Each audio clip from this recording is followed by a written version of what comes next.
Welcome back to the Martian, where we are trying to terraform Mars. We're here in our industrial base, where we are doing some deep mining, sorting ores and burning carbon. I keep saying carbon. Burning coal, so that we try to create global warming on Mars, which should solve a problem of it being very cold. Now we are trying to measure the current value of CO2 in the atmosphere. It's not really going well. I'm not sure why that is fluctuating this much. The actual value is around 10.5. I checked in the game file, but yeah, it's not really showing it here. That's alright. We know that it's increasing. Yeah, that it is working. It will require some work, and one of the things that we should fix today is to optimize this setup a bit more. So we noticed that there is some room for improvement. One of the main bits that is going wrong, should stop jumping around, is the flip-flop system is not great.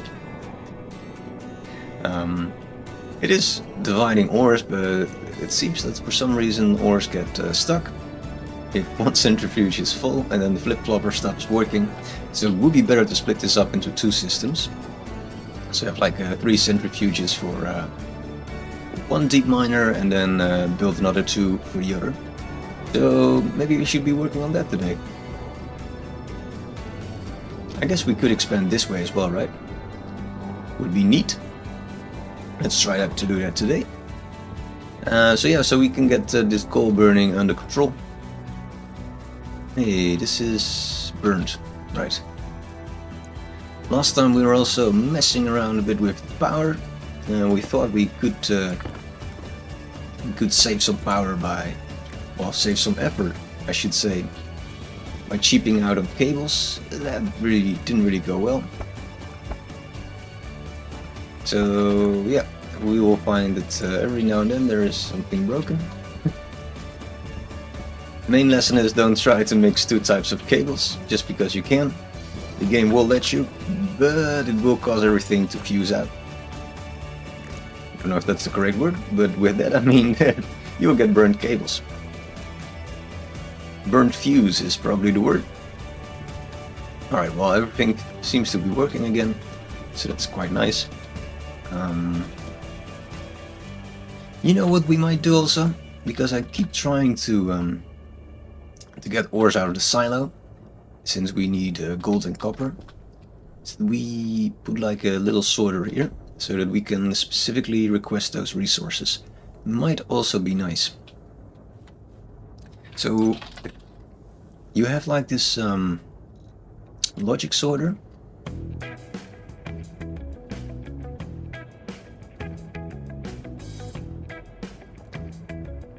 That's the one we've been using, right? And then you have... Oh no, we have like a normal one. Hey, you're back again. Welcome back, Nix on my seats. So upstairs we used the normal one, but I was just wondering the same thing actually. I don't remember, because we did it all in one day. That's normal ones.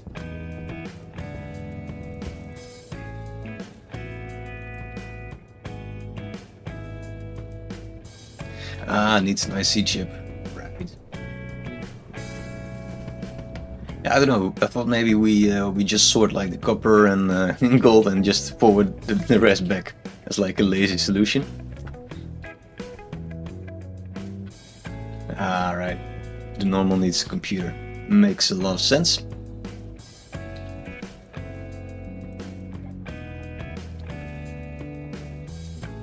Alright, but this is at least working. It's just that we should optimize the centrifuge bit, and that's around it. Yeah, because this is not the best way to harvest our resources. Just have ores rolling around. As funny as it looks, which I have to admit is quite funny. Why are you being annoying? Probably because this is insufficient.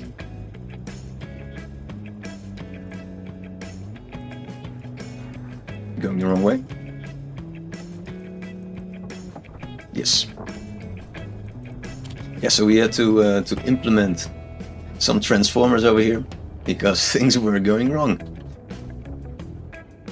burned wires and everything. How are you today, Mix on my seats?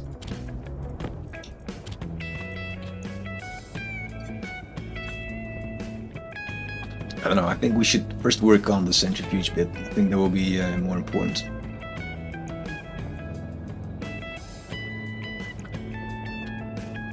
Ill? No! Any clue what you got?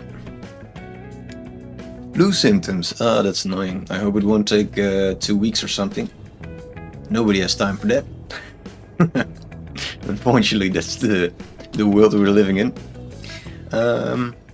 Yeah, let's start with the centrifuges. Was it that we could just make them here? Yes, but we need some more copper, but we're working on that. Not really, I'm lying. We should be working on that. The copper out. Power low. Alright, you can have some gold.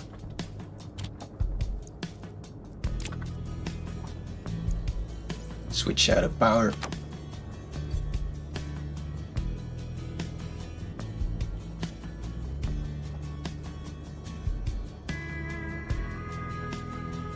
You hope so. You hope so too.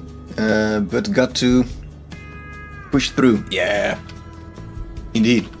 And the best thing is that you can call in sick for work, and then secretly do a little bit of gaming, like recovery gaming. I guess these kind of games, they don't really work when you're sick, right? At least I cannot play these because I have zero focus when I'm sick.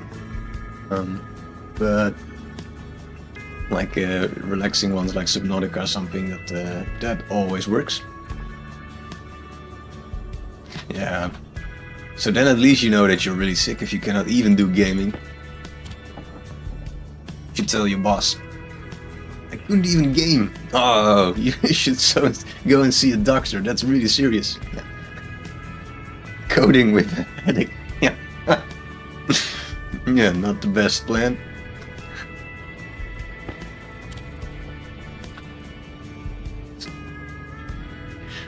Nice.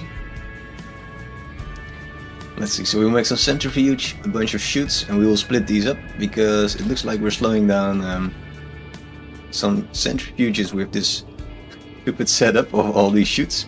So we will just redirect one sorter, deep miner, to 3 centrifuges, and then the other to the other. For which we need 2 more centrifuges. So that's the plan. Just to get our coal burning up to a decent level. Because for some reason the CO2 is lower than it actually is. It's like 10.5, but now it says 9.5 moles, so I'm not sure what's going wrong there. But we have some fluctuations going on. So these needed steel sheets, if I remember correctly. A bunch of them.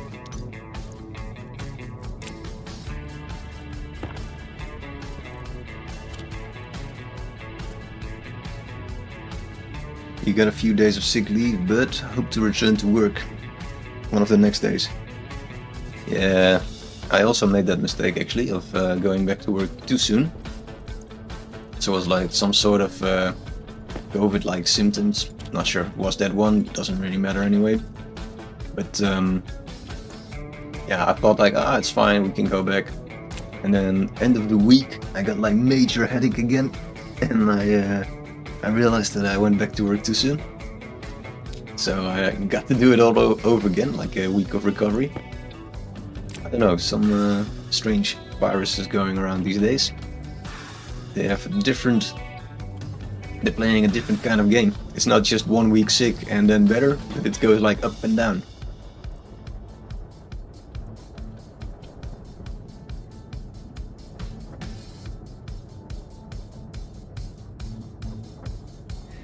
Let's print one more. Let's see where we can put these. Should we take iron walls? If we had any, maybe.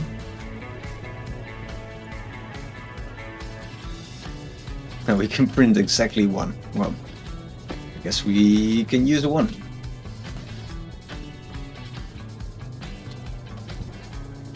So yeah, I guess the prettiest would be to go a bit this way.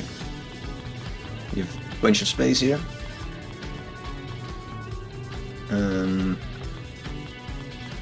Try to match the building style below. Very pretty.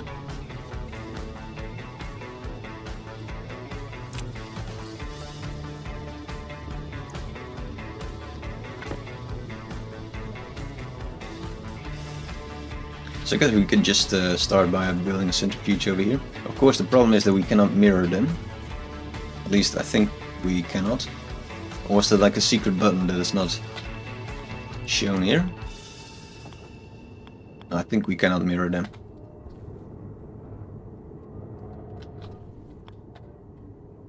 But that's fine like this. So we just forward everything to the right. And then we should have some... I guess we'll put some pipe in the middle or something. Or if we leave like these three here, remove this one, yeah, that would be better.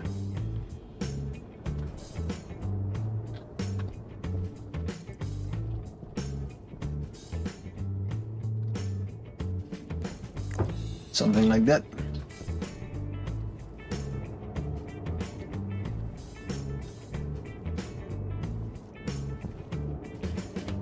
So then all these ores get sorted by these centrifuges over here, and the rest by those, and they will come together in some pipe over there. Should work out. So next one goes. Let's see. Checking out the lines. Like here. That seems awfully far away.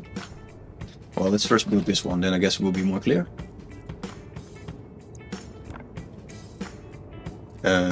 Right. Oh, a wrench.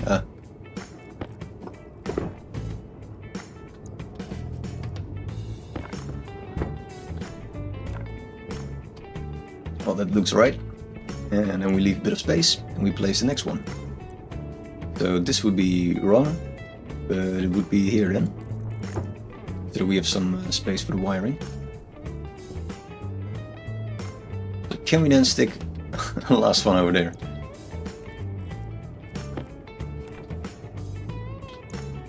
Maybe we should have done the other way around, that we start at the end. Might make more sense. Yeah.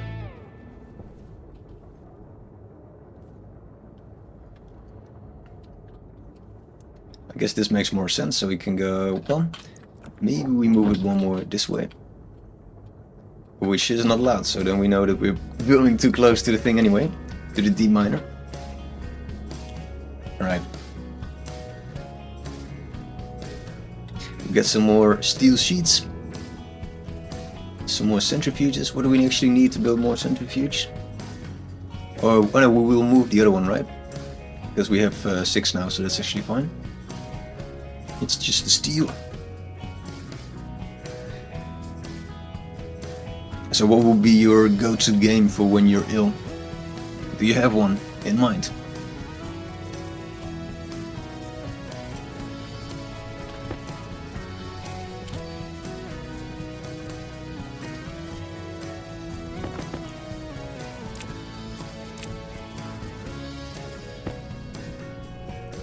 Not at the moment, alright. But you could always go and play Subnautica, if that's your kind of game. I like the first one a lot. The second one was nice.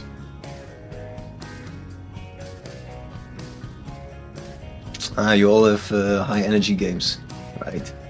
Well, that sounds like you can solve that problem.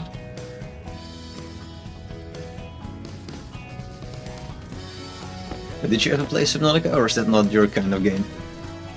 Baldur's Gate, ah yeah.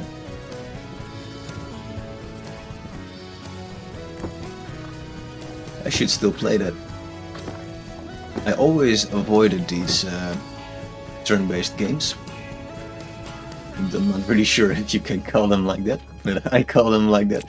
But yeah, I always avoided those for some reason. But I think this is the one that I should definitely play.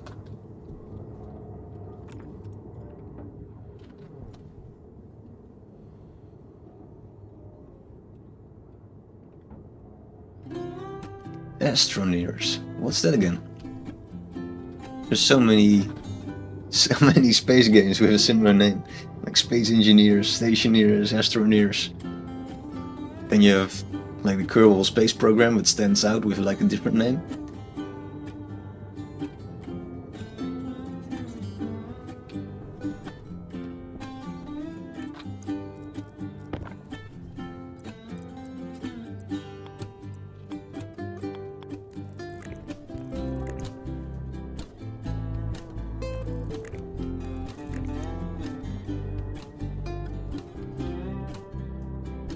A bit like Stationeers, but then more cartoony.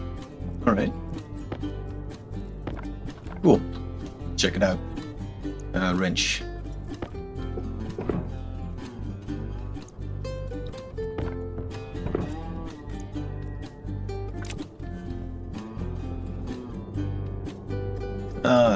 It started itself again, that's very annoying. Let's cheat a little bit and cut the wire for the data port so it won't do that.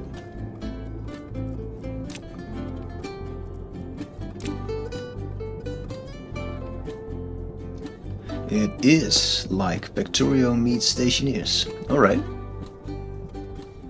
Sounds quite good.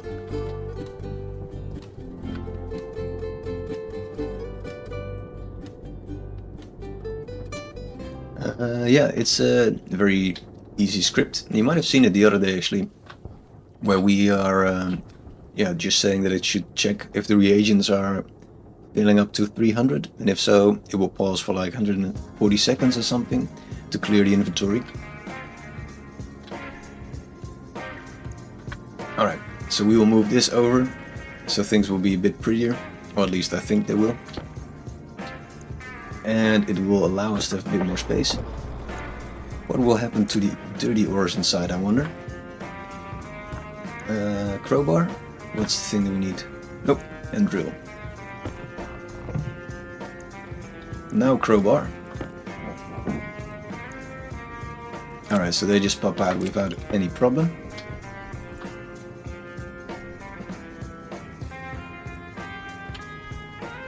Alright, so we do have some space here. I thought we would be tight for space.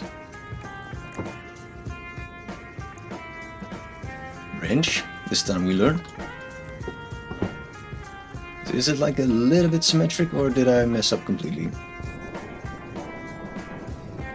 I guess we move these closer and then it's good. Not that symmetry is something that I worry about majorly, but it would be fun if it's at least a little bit pretty. And we ran out of batteries. Right. Look at this blue bars, that's nice. Looks like we just processed a bunch of coal. I guess we can use a big battery for the drill, doesn't really matter.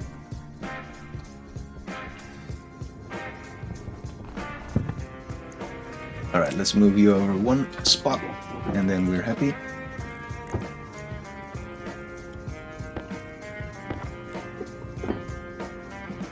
You typically assign all pins individually. So you insert like a data... No, there is no data card, right? Then I don't know what you mean.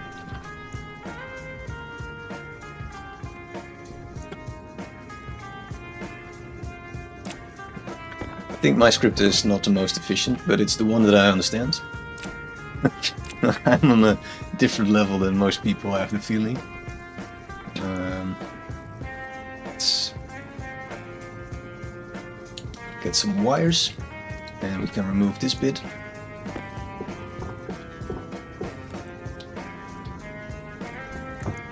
Right?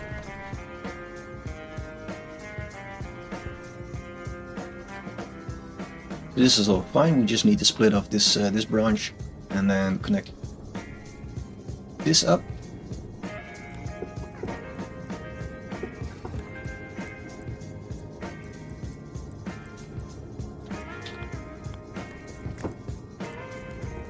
Let's see if this is alright. Can we still access things a little bit? Yeah, I think that's fine.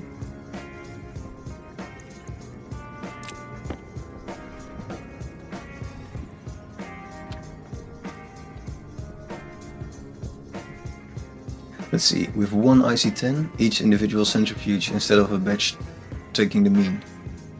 Right, we're doing that, I think, then. Maybe we're talking about the same thing. So what we're doing, got a very pretty script app, is loading up all the reagents for 4 centrifuges, set them all to closed position, and then we have these blocks of code which do all the same thing, just checking if the number of reagents is below this number, and if it is, it will open. If it's not, it will jump to the next bit. Do that for all, and then sleep for 2 minutes. Yeah, that's what you mean, right. Yeah, so that's what I did then, I guess. So maybe it's not too bad. DRX, is that a... no, the answer is no. I was going to ask, is that like a username programming language? So I guess the answer is no. No clue what that means. Hydration critical. Hydration critical?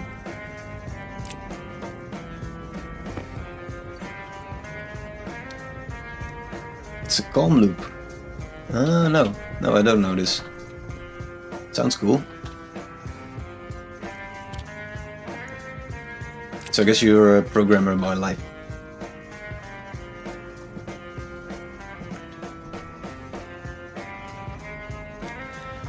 So you randomly shift between, well, randomly, I guess in order, shift between 1, 2, 4, so you can remove all these blocks of code and just go for one big block.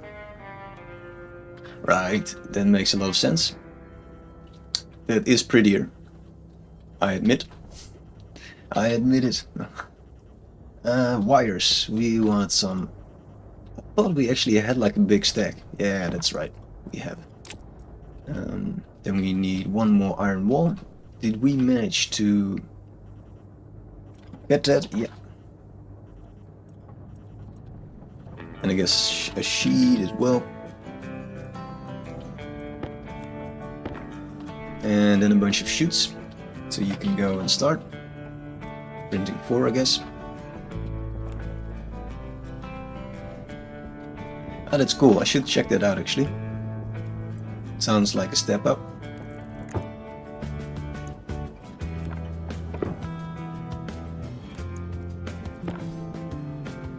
So where is the cable network? I guess it's this one.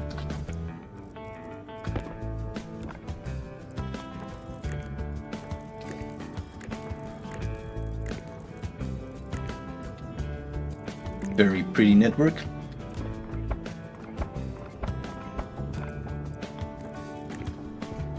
And we just loop these around, I guess.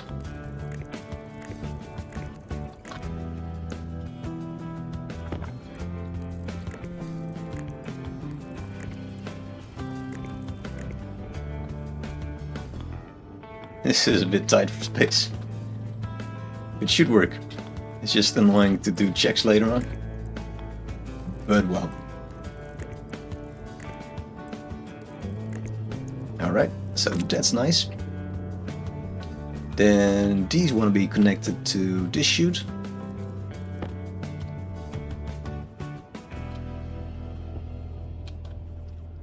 We could make this go a bit lower so that we don't we can walk over it. Or maybe we do it just starting here. Can we actually do that? No, because we are with this lamp over here, nicely placed. So I guess we go...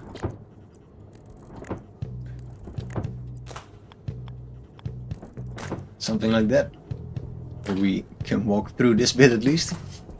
This mess that we're creating. Alright, more iron please. I'm not sure what to do with the copper. We need a bunch of chutes. Oh, we already had iron in our inventory. Nice. Yeah, let's first start with these.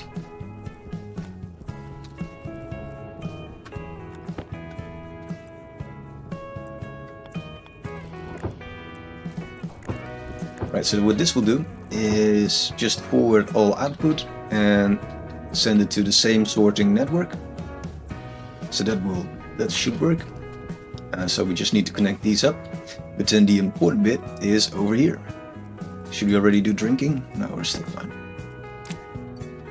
So let's dig this out a little bit.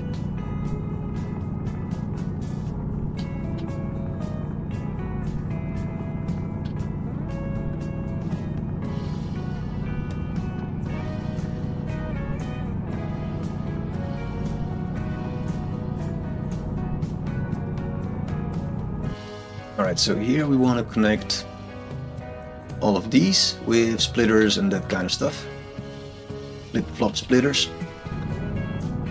We should correct our mistake this time, where we leave a bit more space between flip-flop and some entry point, because otherwise when it fills up, well, I should explain what I'm talking about actually. So if you leave almost zero space between this thing and the centrifuge, then the moment this fills up, then the other one is also blocked, so you will also block this flow. So I guess that's currently what's going on.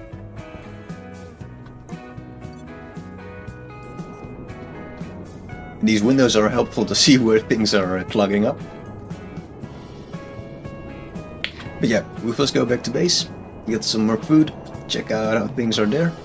It's a nice reminder to check on our plants and stuff as well.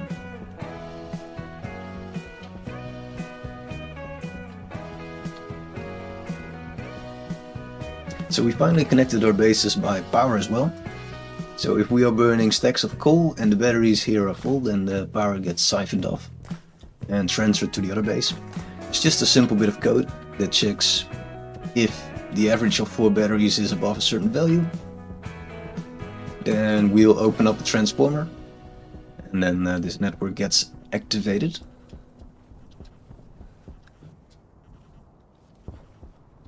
Pretty base, this big steel tower.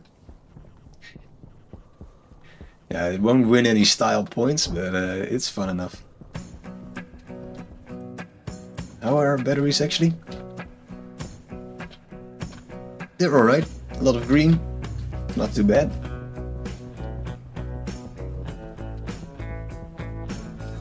Alright, 0 water, nice timing.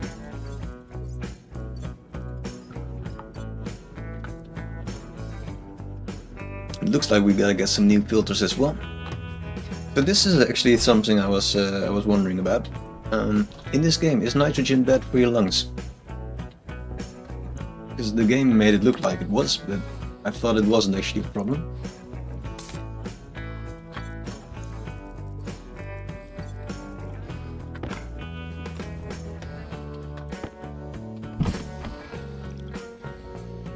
Hunger caution.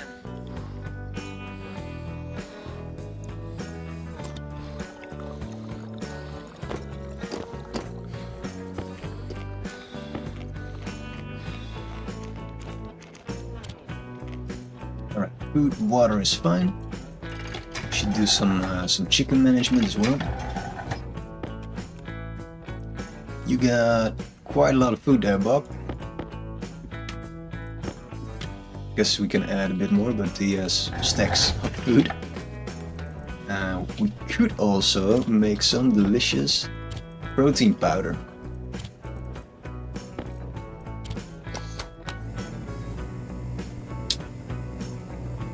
Which this guy really hates. Like you can see your food star value to drop down. So now it's 3, and if we eat this, it immediately goes down to 2. It doesn't like it at all. It doesn't sound delicious. Just snorting a bunch of egg protein. Yeah, these plants are still just growing, it looks like.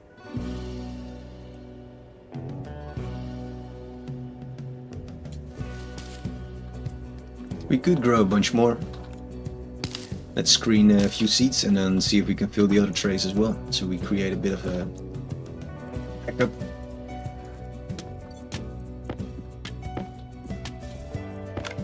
So the idea of these, let's start with the left one.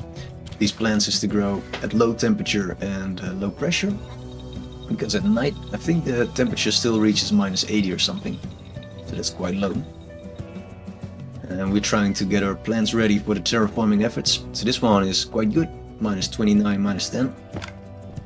So we will name it so.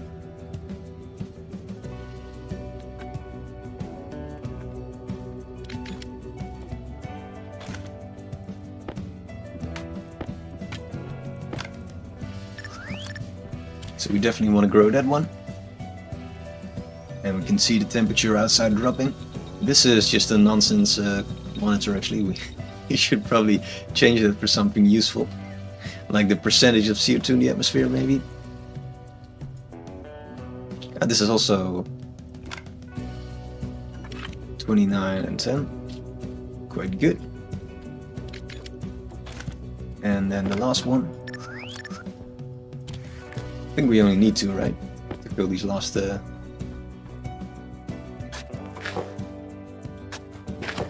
There's still one more. Oh, that's it actually. But this is the best one. Nah, we don't care.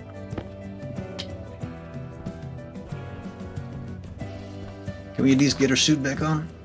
So that we have some light.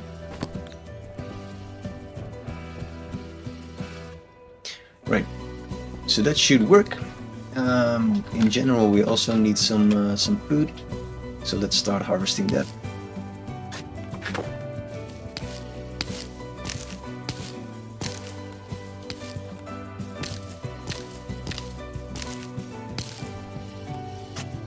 Generate some oxygen in the process of growing this, which is of course recycled to our suit, so that's important. I'm always curious how much oxygen Bob uses actually, or chicken. At some point I realized that me and Bob are not using enough O2 to supply these plants with O2, so we actually have to actively import CO2. Which is fine because it means that we get like a surplus of oxygen that we can easily store. It will come in useful. But yeah, it looks like all of our little tasks are done here. Can we drink? No. Usually this bar goes up to 125, but apparently not anymore.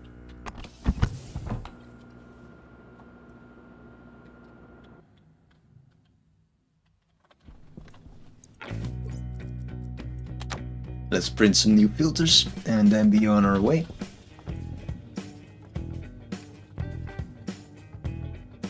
So I guess we want one of those and carbon 1, CO2.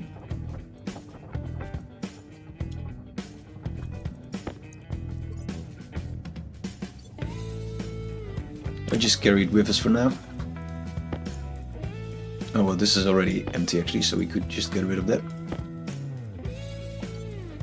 Nice. Well, back to the fun base. Would be nicer if I brought the laptop with me actually, but well, it's fine.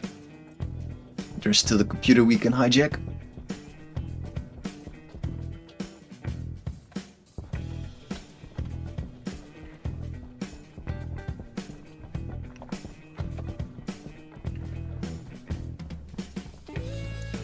So let's measure the CO2 a little bit while we're walking. Yeah, it's convinced it's 9.5, but the game file says 10.5. So that is a bit peculiar.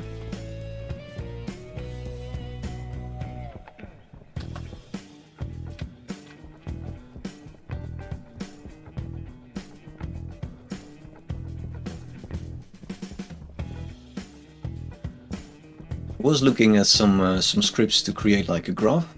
There are a lot of scripts out there, but the annoying bit is that they create like a graph based on seconds of time passed. We would actually like something like a time point per day or something. So yeah, I couldn't find that. Shouldn't be too difficult to program, but I cannot really program.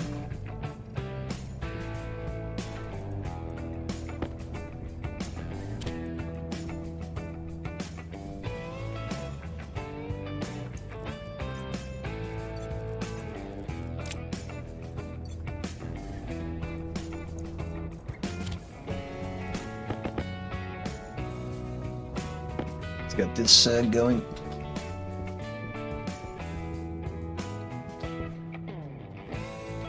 So I guess we first want to fix this bit. So we can shut this up for a minute.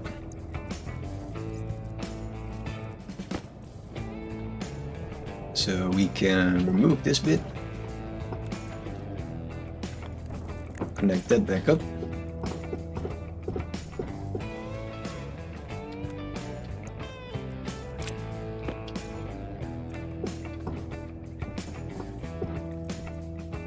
No, that's fine actually, we can leave that. But we want to go up. So we should do a junction then. That's perfectly fine. Can we... Alright, so it's a bit messed up now because we have this thing over here. Can we do like this now? That's not what we want, is it? Oh no, that's what we want actually. Why did we make such a weird loop? Okay, so we could just install one here, and then this is fine. This is just so that we can manually insert some ores in case they're floating around. It's not something that should happen, but for some reason it always does. See, it works perfectly. Very useful. Right, so we probably want a stacker.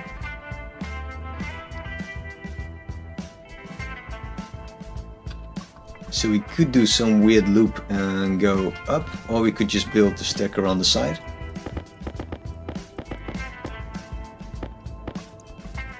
That's a lot of chutes.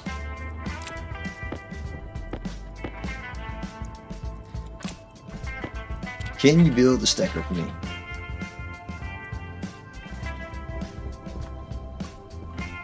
So the dirty ore gets produced in stacks of 10, which is not very helpful, so we want to improve that, increase that to 50. So that's why we need this thing, and I'm a little bit tempted to put that on its side, which is not possible. Alright. So I guess then we just go stick it here.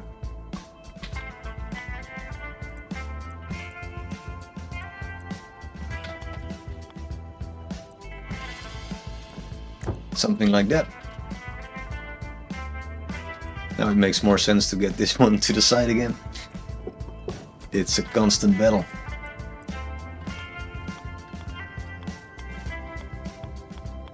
Will it do it? No, it won't.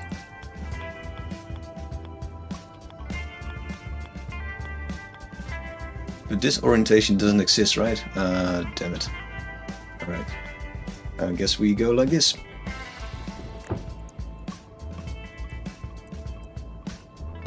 Messy shoot. Why is this? Oh, we need more shoots or something? Corner. Alright, so we go around.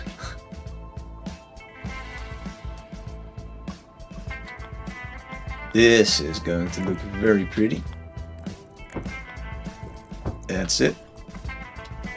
We need to get some power there as well. We'll forget about that, so let's first do that. Not sure why I'm shuffling my resources like that. My tools, I mean.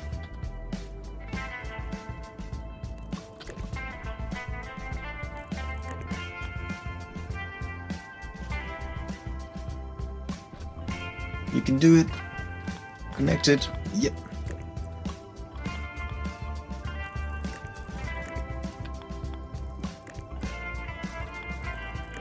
Alright, so this is working. Stacks of 50. That bit is then finished. Then we want to go up. And we probably want to create quite soon a flip-flop splitter. I think that's the name, or maybe I'm altering the name without knowing. So we might want to do with a glass window. That's it, a window chute. And then split things up. Who placed this roof over here? So flip-flop splitter. Thank you very well. Thank you very much, bot, for that little link. Very grateful for that. So it's one shoot, and I guess we want to continue with another one.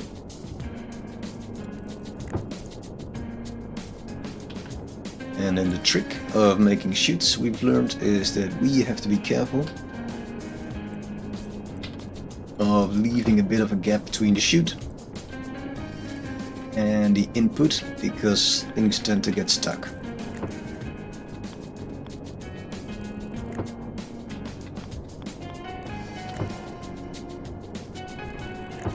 Alright, so this will of course be an uneven number of centrifuges, so that will create its own problem. Nice. Yeah, I don't have any solution for that now, but that might be a problem.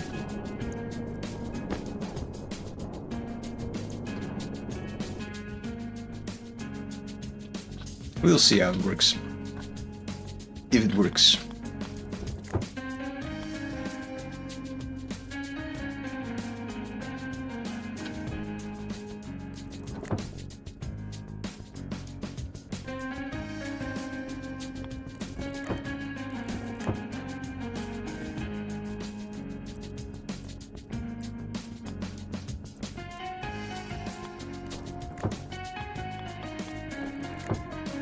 I don't want to brag or anything, but I think this is the nicest chute laying job that I've done. It's looks a bit prettier than what I did over here.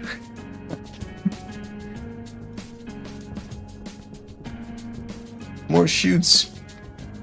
We want a bunch.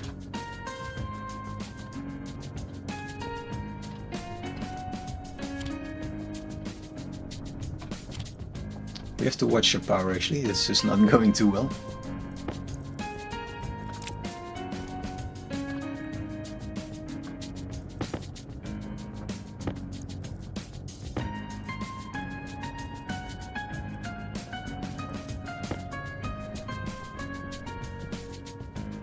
Ooh, I thought I could make that jump. Still not. Great. We've got weak legs on Mars.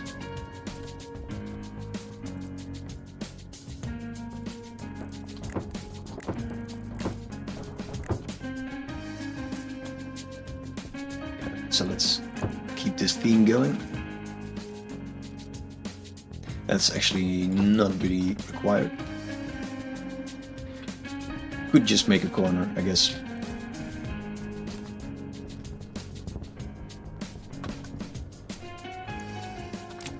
Alright, you can continue printing. We need quite a bit more.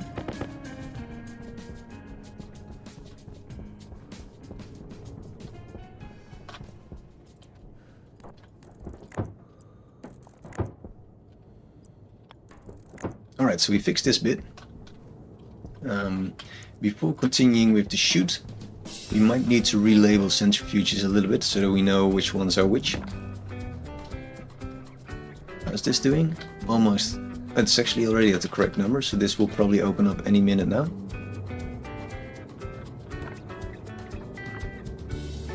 So we call them 1 1. Oh, that doesn't make any sense. Wait. 2 1. 2 2. So this will be like the second row. And 2 3. And then these will be 1 2 3.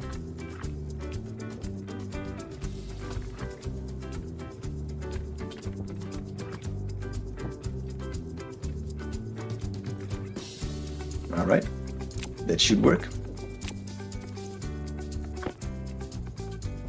Then this is all fine. We might want to switch those on. We could already switch on the D minor.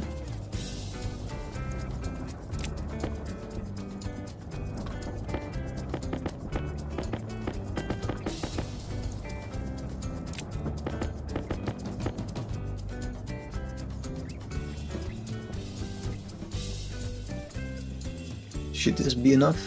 Nah, let's check if it's already done with printing. Fine. So the last bit that we need to do is jumping this bit, but also connect these up, which should be not too difficult. So it's just a matter of creating junctions.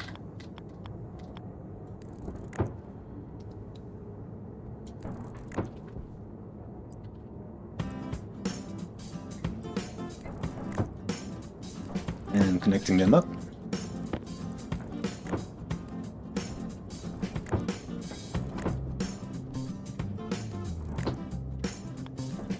And that's it.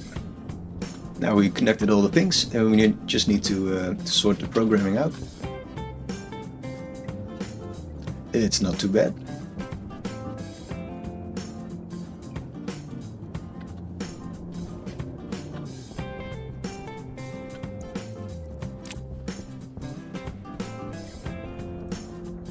Actually have some ore here still, so we could just pitch that in.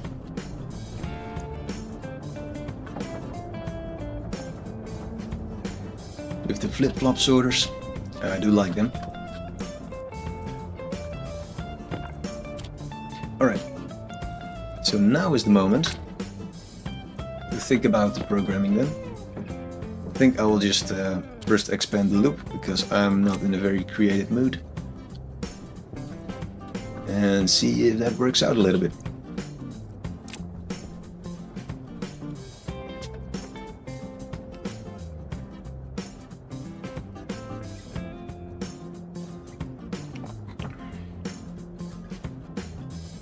So I guess the nicest thing to do would be to create two of these, like for one centrifuge one and one for the other. Although it doesn't matter too much, because the current way that the script is set up, it just ignores all the centrifuges unless it has to do something, so maybe it's not too bad. The thing that is quite bad is what I just explained. So we have like an uneven number of centrifuges, so the flip-flop splitter doesn't really work optimal. That is a bit of a problem. How would you solve that?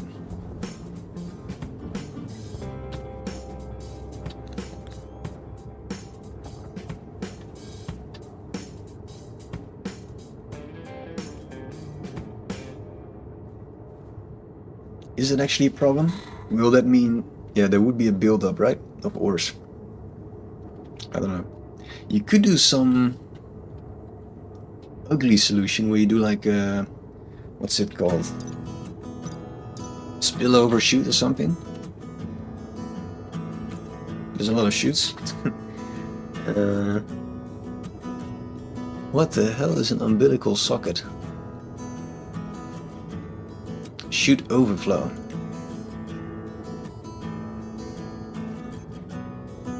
Yeah, maybe we need to do that. So how would that work?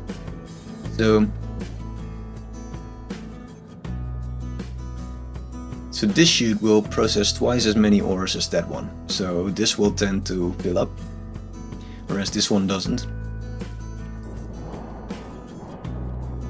So if we want to create a very ugly solution, what we could do... Shit, should stop jumping around here. What we could do is that we make like a spillover over there. And we catch it over here. It's just very nice solution making. Will it work? I just don't know how the ores know which direction to travel in. Oh, that's with the arrows, of course, with the junction. So let's get our chutes out. Maybe this will work actually. You're out of iron, right? Yeah, so we should probably smelt some more. It's a good thing that we have stacks of iron. Watch your batteries. Yeah, let's get our chutes out. So this is a non-programming solution, which is nice because I'm not that awake. So what I mean is spillover over here. This is gonna be some stupid solution. Chute overflow. So if this is getting full, Then this will just pop out ores. And we will catch them. Stop jumping around.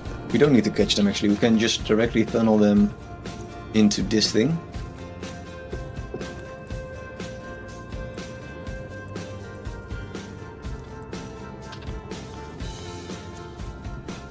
The nicest thing would be to actually reroute it to this bit over here. All the way back to here. Should we do that? We could. Let's try to do that. Not sure if this is making sense. I'm expecting the game to crash any minute now. What the hell is this guy trying to do? We don't even know ourselves.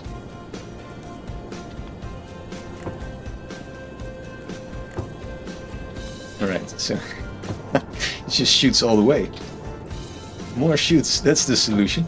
Maybe I should be playing Victoria. I think that also has quite... that's not what we want to do. It also has quite a lot of shoots if I remember correctly. There we go. And back you go. To where you came from. Which is this way. Brilliant. Brilliant solution.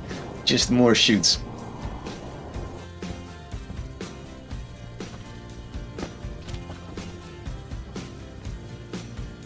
Shoots are the solution.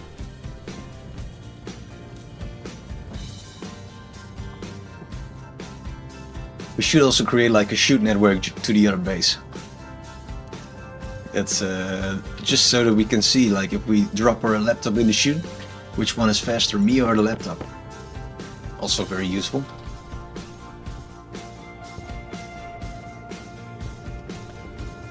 Alright, we want to connect you up. Now we created a more complex chute network, which is always the solution. Alright, you are actually doing something that's impressive. So here we will have the same problem. You know that really I just want to make more chutes. Find an excuse to do that. The same problem that this one will pile up ores potentially.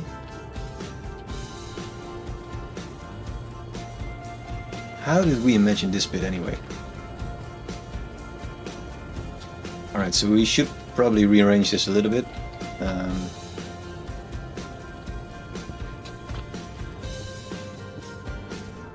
Let's stop the chute printing for now, because I don't think we need stacks of them actually. I think we're almost there with the number of chutes that we need.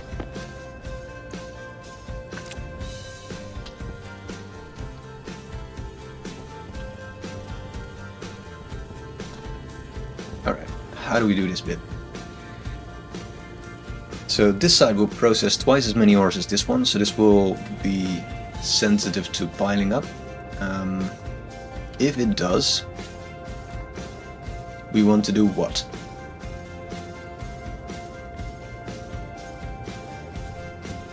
I should use my jetpack for this. I don't like this bit of the network, to be honest.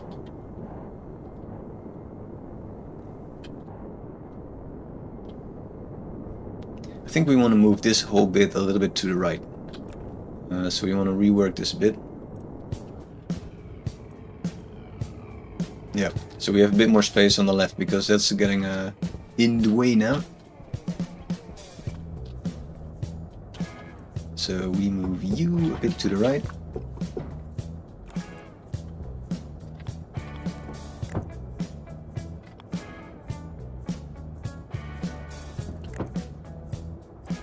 Make it a pretty glass one. Why not?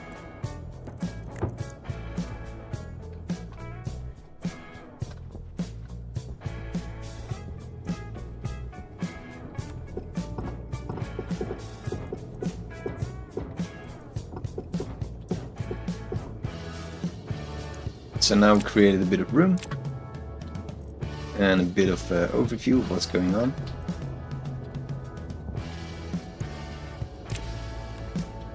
So this is connected, and this one should be the flip-flop splitter. Just the other way around though.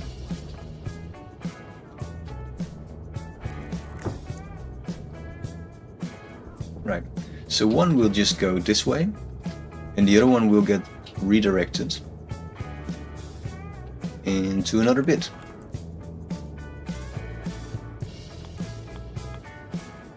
So I guess here we just want another splitter.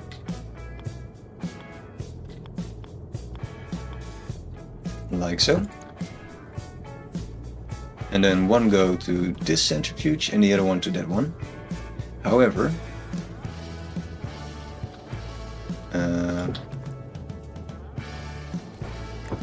here we want to create a little junction.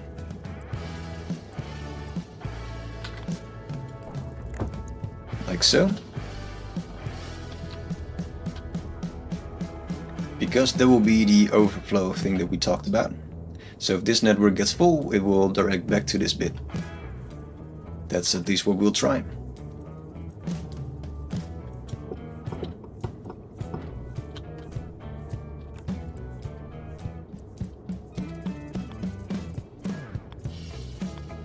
Alright, so then this will be a matter of connecting this up. Nope, that's wrong. That's already going horribly wrong. It's this one.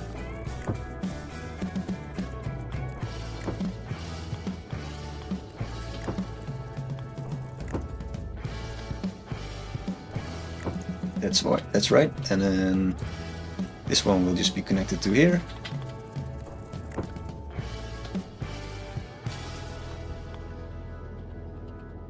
I will explain in a bit what we just did, in case it's not clear, because I can imagine that it's difficult to follow such complex shoot network.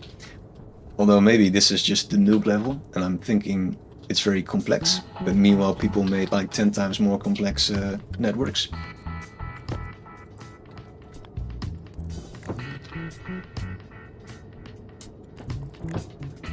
Alright, so can we make the spillover thing over here?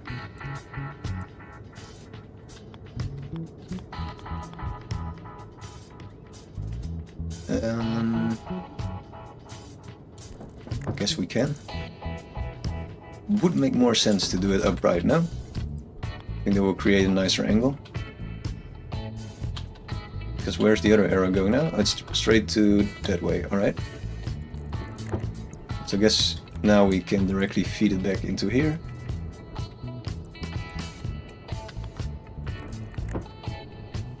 And this bit will just be a bit ugly. It's fine.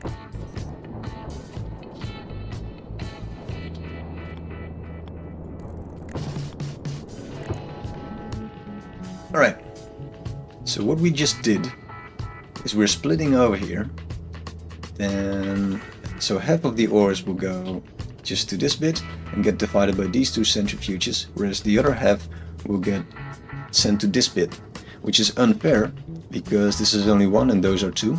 So we have a spillover bit that will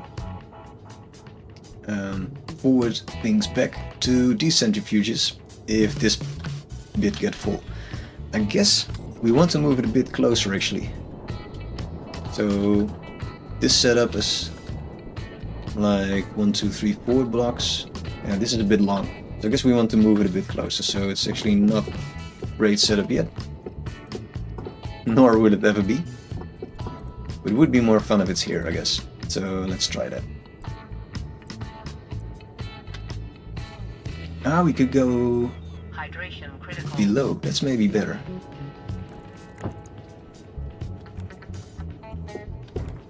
So we can go first, connect that up. I'm enjoying shoots way too much now. Apparently we're allowed to cross the cable. Huh, not really. A little bit. No, it's blocked. Alright, so I guess we cannot go and hide it.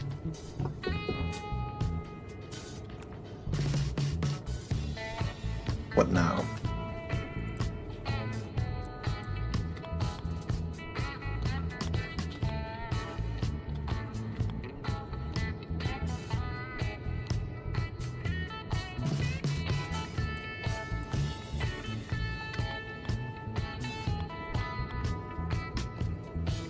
I don't know how to do this bit. Where can we go?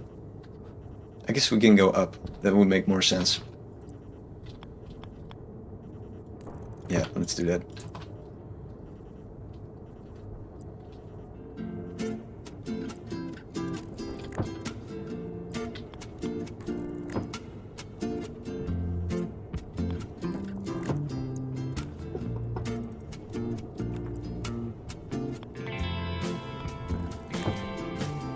To me it feels in Stationeers like the cursor is just a bit too far away.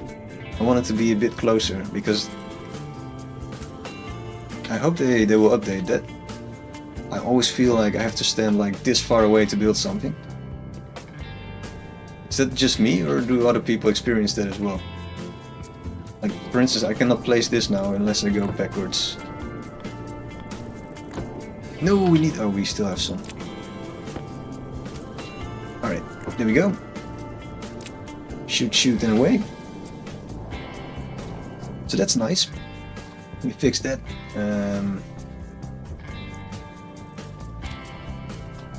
We were hanging around this place way too much. I never anticipated on being here so much. And we see that we have to do a lot of drinking all the time, go back and forth.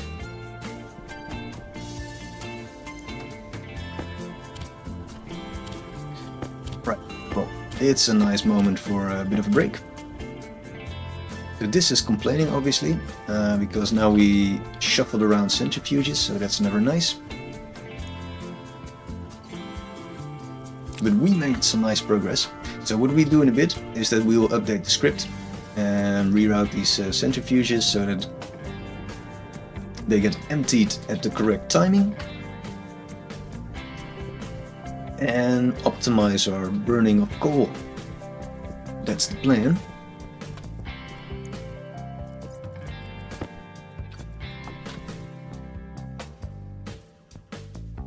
Now it says 6.2 more or less. Yeah, that's not really a nice way of measuring. It just switches around every meter or so.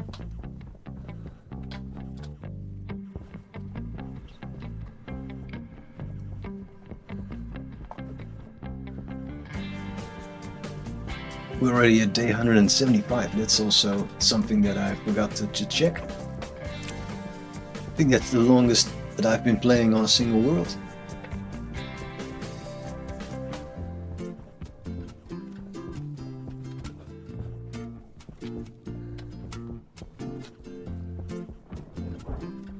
How's our power doing? We should check that every now and then. Or just have like some LED that shows the average. I guess that's also cool. But we didn't make one yet.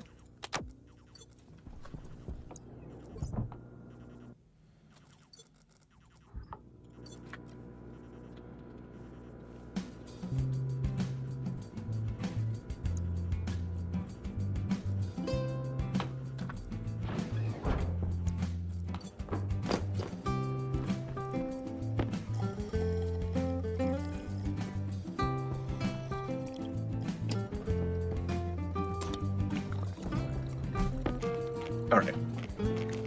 Everything is fine again, more or less. Yeah. And we probably want to switch out the oxygen bottle.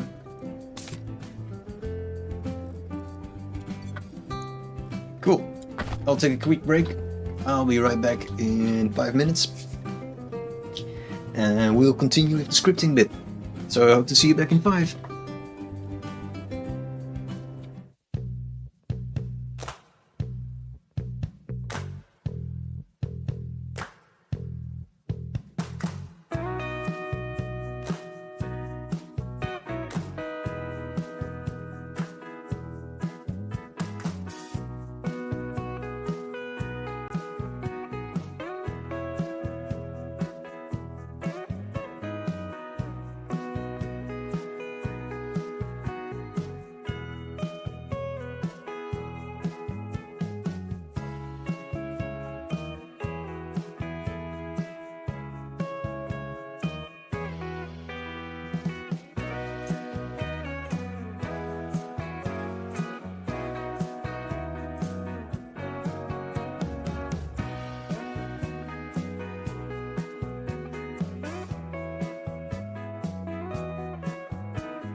Welcome back to our Martian world.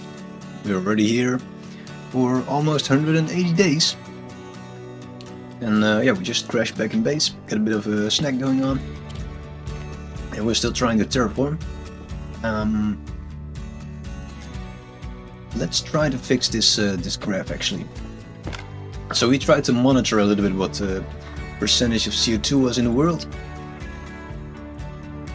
Because in the other base, we are currently changing our setup a bit with deep miners and centrifuges to get the most coal dug up and burned. So we'll continue with that in a bit, but I'm tempted to change this a little bit. Because what we try to do here is something very important, to display the amount of CO2 in the atmosphere.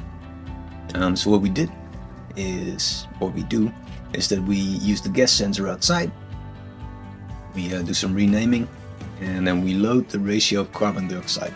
So that will be 0.9 something. So that would be a very small number. So we can load that up, but then we get like a display that shows like close to 1, and that's not very useful. So what we did is that we multiplied it by 10. So we have like a large number, 9.6, and then we subtract 9, so then we have 0.6. So we take the second decimal, because that's actually the most interesting one. So that was the idea, and the sleeping bit was just nonsense, because we were trying to see if that spreads the graph out, if we get like a measurement every other second, or if it just causes it to have dips. And the thing that happened, what you just saw, is that it actually has dips, so that's not the way to do it. So I don't know how to change that, but ideally I would like to show a measurement like every day or something, but I don't know how to do that yet. Also now it seems like it's not doing anything. Why is that?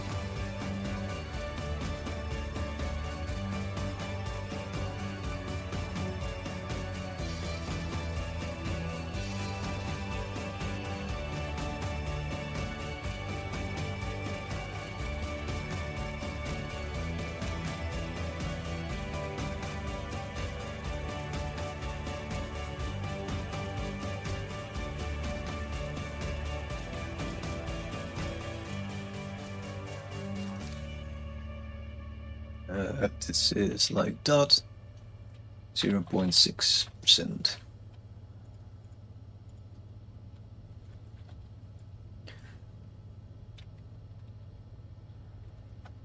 So this is what we do. This is the actual measurement. This is our modification, second modification, and we expect it to display 0.6. And as you can see, it does nothing. So a little bit curious why all of a sudden that's the case. Don't have a good explanation for that.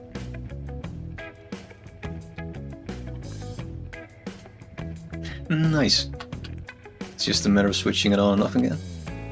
I'm afraid it's not. Oh. That's strange. It's not recognizing any input. That might be part of the problem.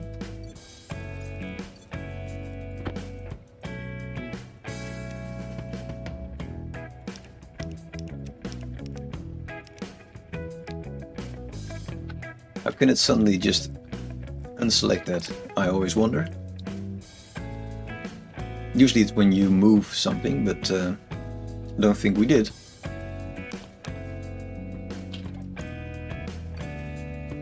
Alright, so this is our level of programming.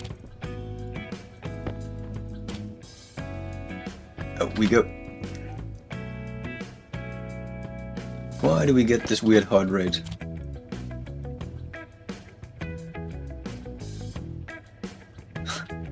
What the hell?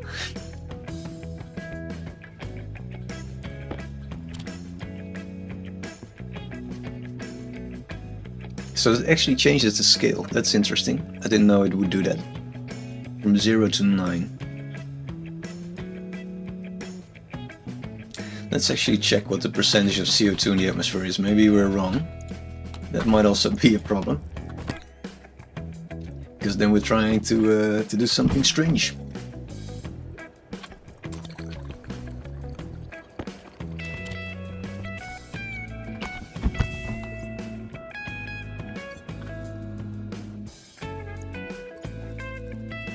also switch these filters around. Alright, so we go outside for the perfect measurement.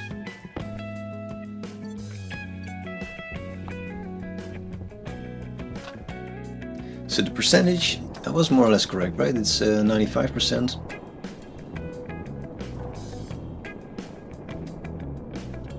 Alright.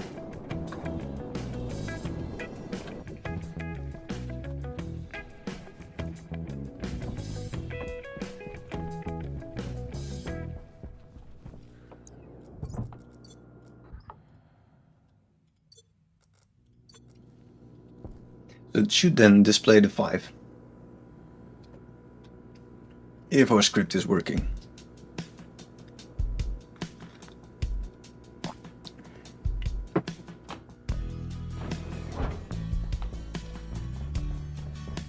But it's not.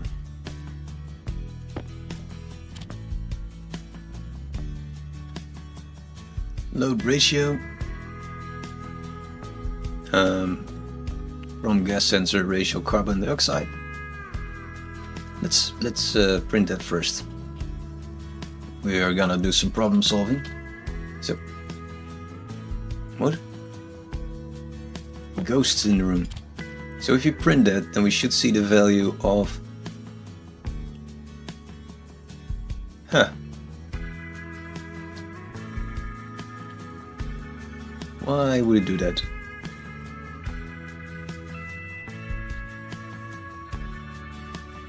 So the ratio of CO2 is now shown on a scale from 0 to 100. I don't think that's actually what it should be doing.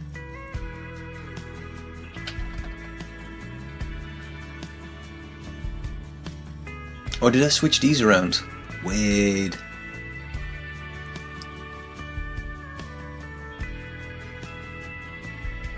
Maybe that's it.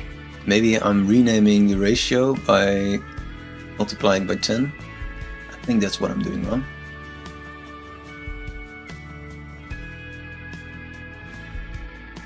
Yeah, because the register is the new name. So this, I switched those around.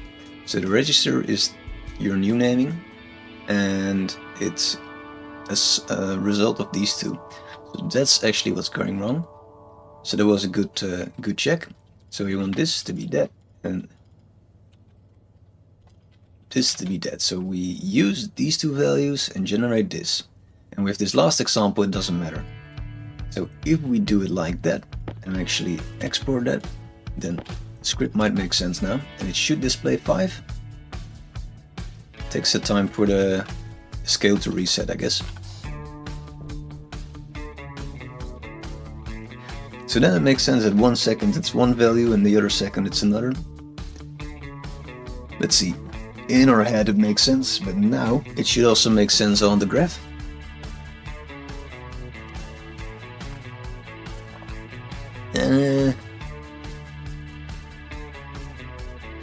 It gives us 1. I think there's another little thinking error.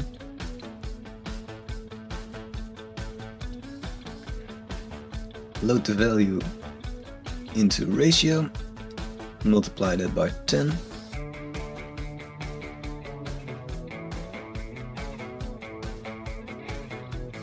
Ah, we're still printing the ratio.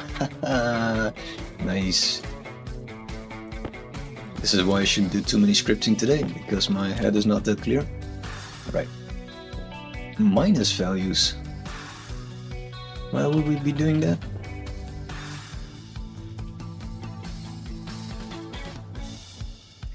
Look at it again. This turns into that.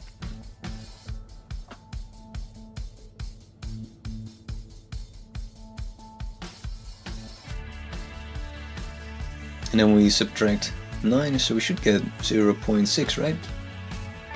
Or 0.5, I guess, was the actual percentage. But it doesn't matter. Huh.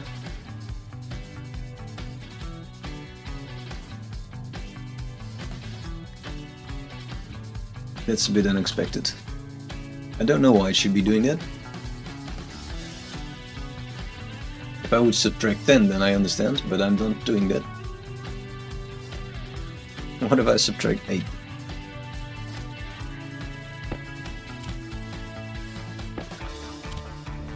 That solved it? No, it doesn't. Did I switch those around as well? Let's try that. No, we cannot switch that around. But we can rename it into a new vector, so let's maybe try that.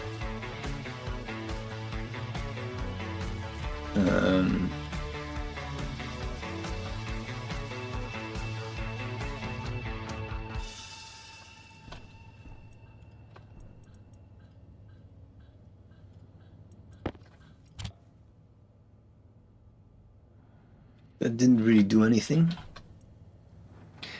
It's still -2. Why, game? Am I doing the thing wrong again? Sub. Register. The new name is A-B, and I'm doing it the wrong way around. Right. I should check those helper functions a bit more.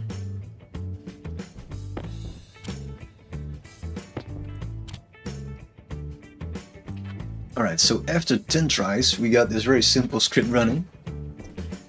Muy impressive. But now it's at least showing the right value. So we got it working. 0.5. So that... I guess we could make it a bit prettier now that we know how it works. So we want to focus on the last decimals. So we could just go scaled by 100. And subtract 90, so we focus on the last bit. So then it will be 6%.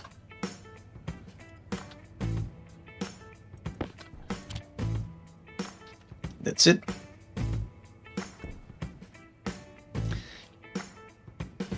So 5% CO2. We'll relabel it.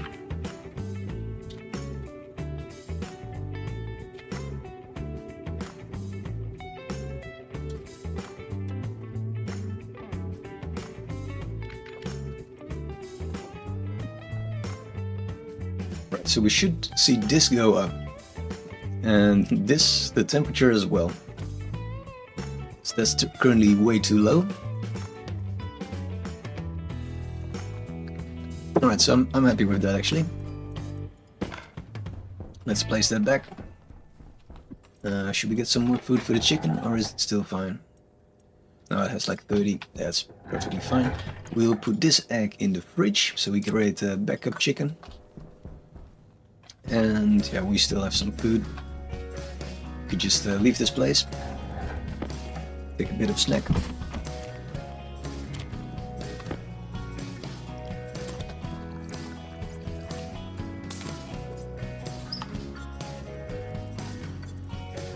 Swap out our battery and be on our merry way. Do we need anything from this base? I don't think so, right? We could bring the laptop. I guess we have the inventory space.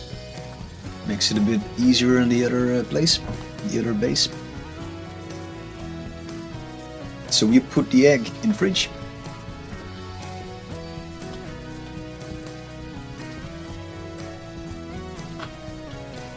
Tripping over cables apparently. Can we directly just go flop? Yes. And we still took it out of the fridge. Nice. How's our fridge doing? Something I don't say every day to my fridge. I swear. Right, this is also doing... How many liters do we have? We have 27. That's not a lot, so it's actually reducing.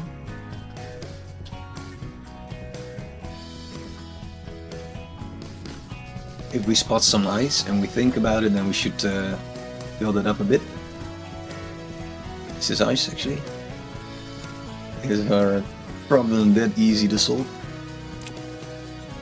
No, it's oxide, alright. I mean, if you see those two colors next to each other, ice and oxide, it's pretty clear. But if you didn't look at it like for a while, then the color difference is a bit small to remember for me. So this is also oxide then, right? Yeah. We need water.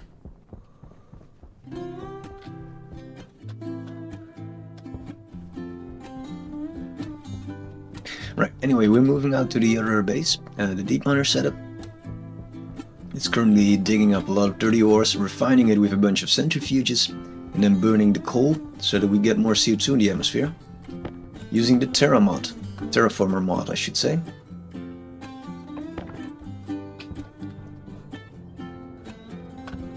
Let's see, can we spot water from here? Ice, I mean, yeah, we got some right here. Let's dig up the second bit. Or that's not ice, right? I just didn't want to ruin this this landscape, but I guess we will be doing that.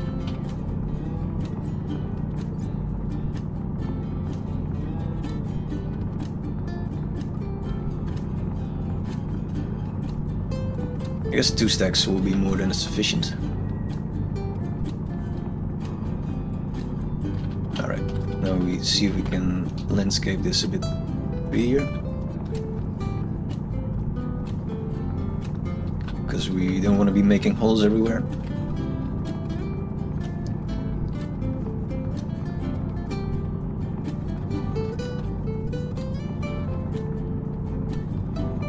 Not that we care too much, but it's nice if it looks a bit pretty.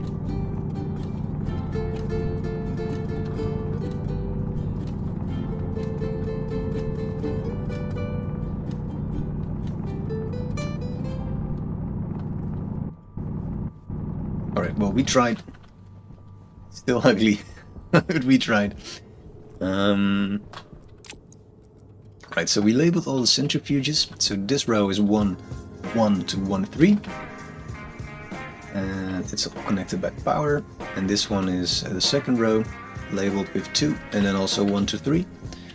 And now we want to take this programmable chip. And there's probably a problem. Oh no, we just got enough space for 6 centrifuges, right.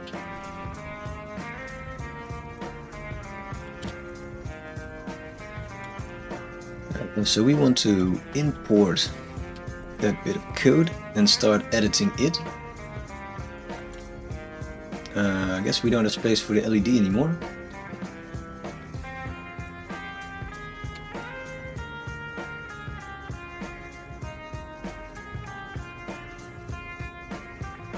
Four and 5, and this will be 6 and 5. And you can go. Unfortunately, there's no space for you.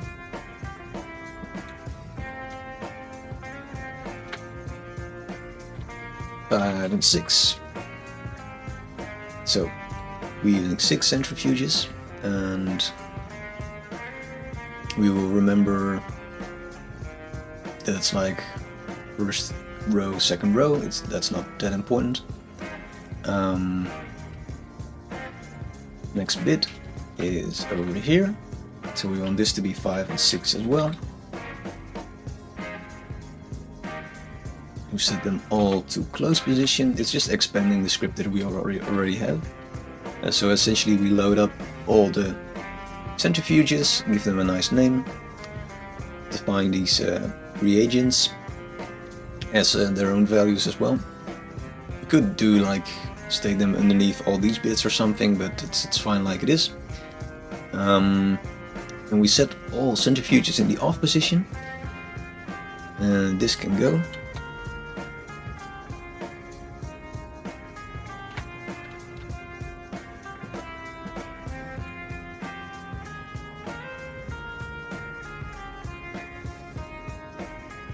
And then we jump to the centrifuge bit, so that's here. And then for each centrifuge we'll do the same thing. And we'll check if the number of reagents is below this value. If it is, it will open and jump to the next bit. If it's not, it will just jump to the next bit. So it's a matter of copy pasting that to 5 and 6. The important distinction is that at the end we want to jump to sleep. And here we want to jump to the next centrifuge. So centrifuge number 6 will be last. And then we just have to copy this bit. Whereas for centrifuge number 5 we want to check. There's something wrong still. This value should be changed. So check for centrifuge 4, 4, 4, 5, 5. This will be then for centrifuge 5. I'm going to check reagents for number 5. Otherwise jump to number 6. So 5. And then the last one. Check number 6. And otherwise jump to sleep. And here we want to check numbers, well, close, nope, open number 6. And otherwise jump to sleep still. And this is a bit too much because we will jump back to start anyway, so why would we want to close them here? I have no clue, so we can remove that.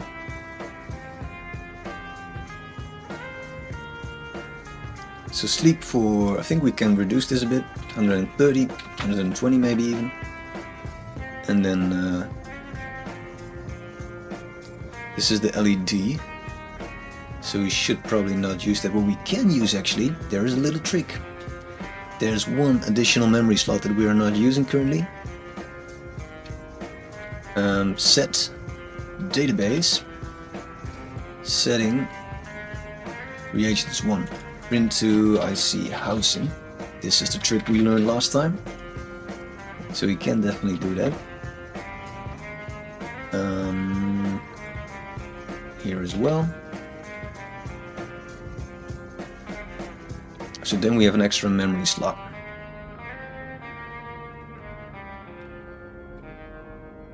Yes, that's exactly what we want to do. And we sleep and we jump back. So what that does, now we have to tweak this. So what that does is that it will print I should finish my sentence first. It will print the status of the reagents to the status of the housing itself, which is a hidden value. And I think we can read that either via LED or a console. So we will do that in a bit. First fix this. So do we set this to centrifuge number 1 to 6? 1, we go scroll the other way. Yeah, that's way faster.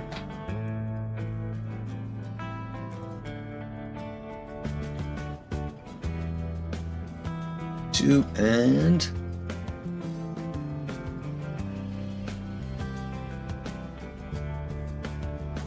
3. Alright, it's happy. So it should recognize that that's now going on. And we will swap then the LED for console. I think we need to make it the other way around for it to be pretty. Or we just go like this. I think that's also fine. We want to probably print like a console thingy, display or something. What's it called actually? Does it give a hint? Circuit board, right. And what do we want to do? Like gas display or something? I don't know.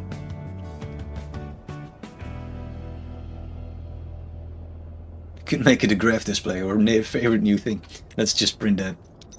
We'll make it a graph. Graph everywhere. Graphs everywhere. Alright, let's print it. We need some glass.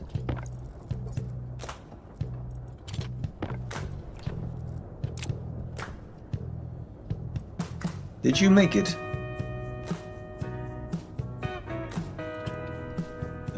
Did you already spit it out? Oh yeah, that's what's going wrong. Very nice. And we should... Do we have a data port? No, we don't. A data card? What's it called? Data... disk. We need more copper. I think we have a whole stack, right? Yeah. Can have that. We'll smelt some more gold, if power permits it. Barely. Can do it. applying data. And we set this to an unlabeled IC housing probably. Yeah, we should probably label that. So this is IC Centrifuges. Maybe the chip as well. Should we rename the chip? IC10 Centrifuges. Alright. Because that will make it easier to find. Oh, we cannot scroll like that. Alright. Ah, we have a graph again. We are becoming next level nerds.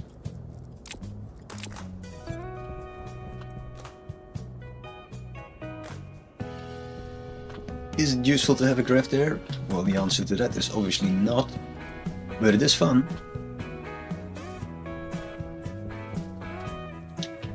Alright, and what we now can do is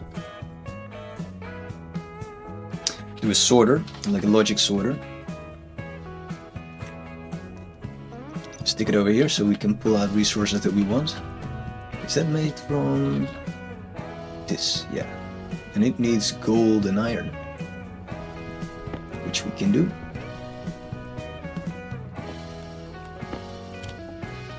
We do have to be a bit careful though, because we are draining our power supply with this lazy ass melting. The better way of doing this would be to use an actual furnace and not the arc furnace, because this requires power and the normal furnace requires fuel, which is relatively cheap. There's a lot of it laying around on this planet. And then we want our favorite thing actually. Oh, let's smelt this then. We want a bunch of chutes. We are a big fan of chutes today.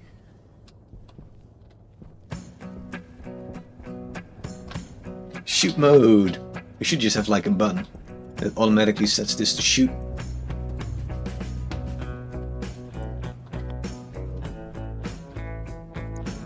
Right, let's install you. I think we could scooch it over one slot a little bit closer. But I was wrong. Doesn't want to do that. Is there a straight cable here? Get out of the way. Oh wait, that's actually an important cable. We will reroute it.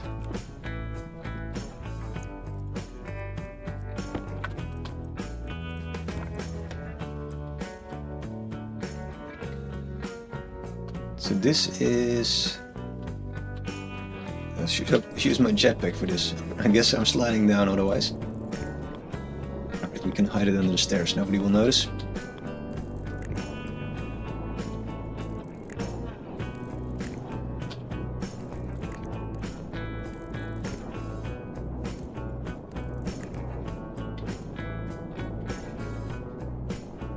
What's this doing actually? Oh, it's just going there. Right. To the silo. That's fine. So now we can remove this bit of cabling. Nice.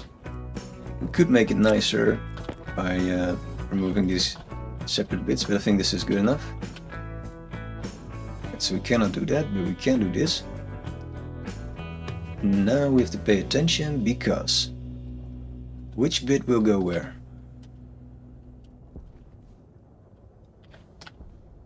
Right, so we can we switch this around? We want the logic sorter. Can we flip it? Ah, we cannot mirror it, of course. Alright, so it will be ugly anyway. Unless we do like weird... yeah, that doesn't really work. We have to build it like this anyway, so we just rerouted our cabling for nothing. And where's the slot? Oh, it's there as well? That's so annoying. Can we really not flip this?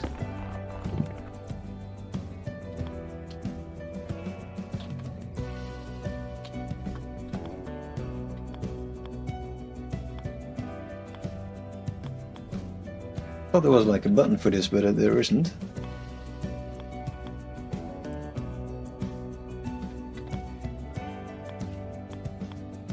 No, so it will always go clockwise and there's no mirrored version of it. That is so annoying.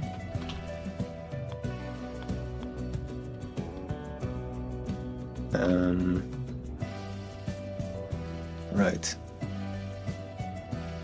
How to deal with that?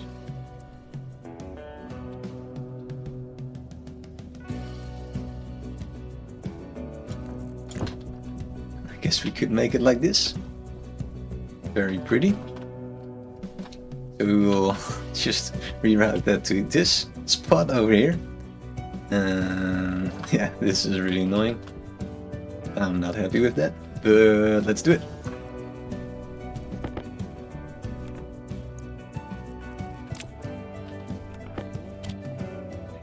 Hey Dargino, how are you?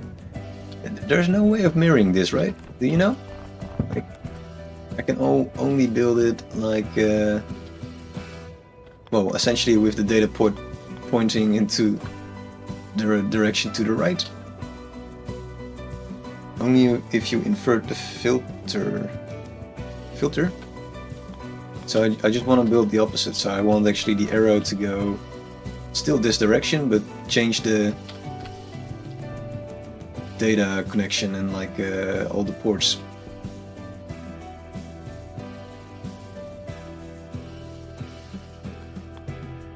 But I think some have an option to do that, but this one doesn't. Also the autolaves and stuff don't have that. No, I'm not talking about the filtering itself, I'm talking about the structure, mirroring the structure. That's fine, we'll just build it in the ugly way. Because now we have to build all the way around, just so that we're able to see this bit. Which is where I want to keep changing things. Yeah, right.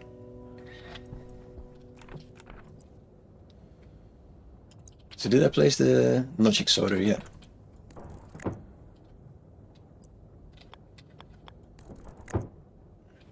You have good news. Tell me, what's the good news?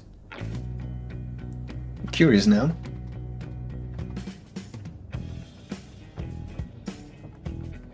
Your low Earth orbit station has finally managed to launch its You managed to launch a rocket? That is amazing. That's cool. And how many hours did you play this game for? To get a kind of indication of the required experience to play around with rockets? Power low.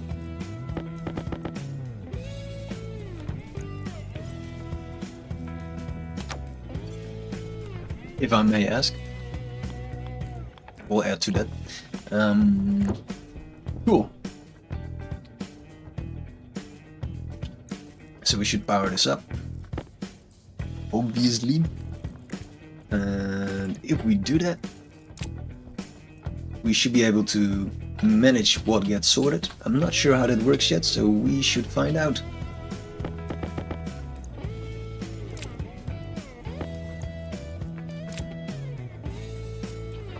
Let's see, in the map you're 150 days in.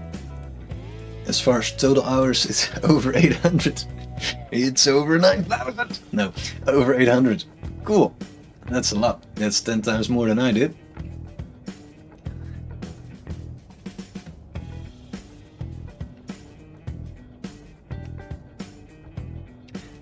Now I'm just wondering like how many hours on Stationeers you have, like your Steam stats, something like that. Mining isn't possible on this map. Oh really? Is the resources, are they a bit limited? 800 is the total Steam hours, right. That's nice. It gives some indication of how advanced you have to be. The same for space engineers. I mean, the amount of hours you can put into that and still learn new things, that's on a whole different level still. So, can we... So what happens if we do this? Not really much, right? We have to set it using a PC or something? I don't know how this works.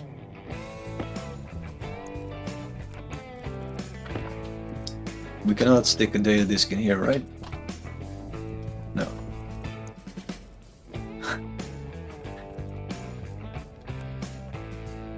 Can we stick a data disk in here? Yeah, I guess we can.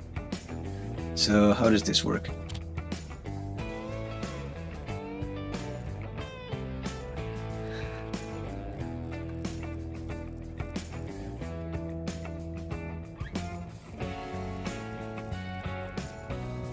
The logic sorter has to be programmed using IC10. Oh. Wait, I'm not building the wrong one. I think Mixo just warned me for this. But I just completely ignored him. So I should build this one then. The normal sorter.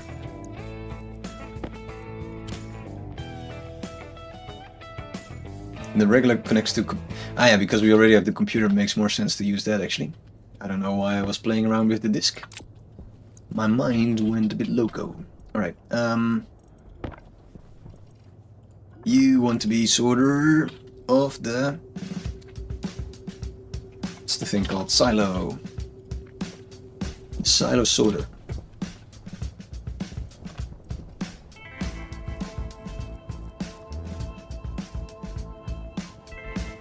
Forgot we cannot scroll like that. Silo sorter, alright. And we want a whitelist. What do we want? Gold? Riches? This one we can drag, right? Yeah.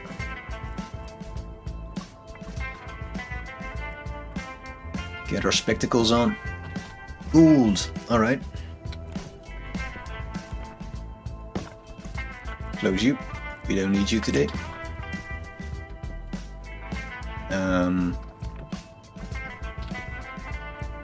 This is some very pretty shooting.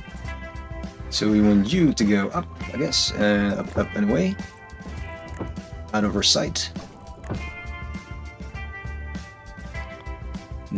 Somewhere in that direction. We'll fix that later. I think we need a bunch more shoots. A bit more than this even. More shoots, please. Oh, you can only print one. And meanwhile, we want this to pop up and spit out ores.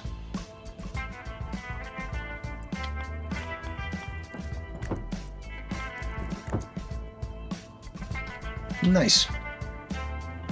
Alright, so that should work in case we want gold or anything else.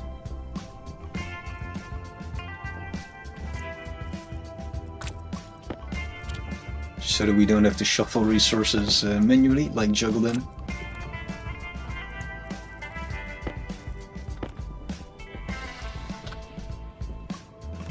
And here we should create something like an inlet. Like a junction.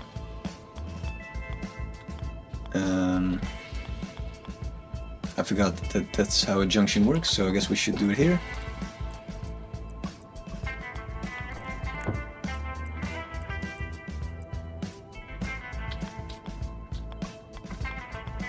Alright, and then we can get this a bit prettier.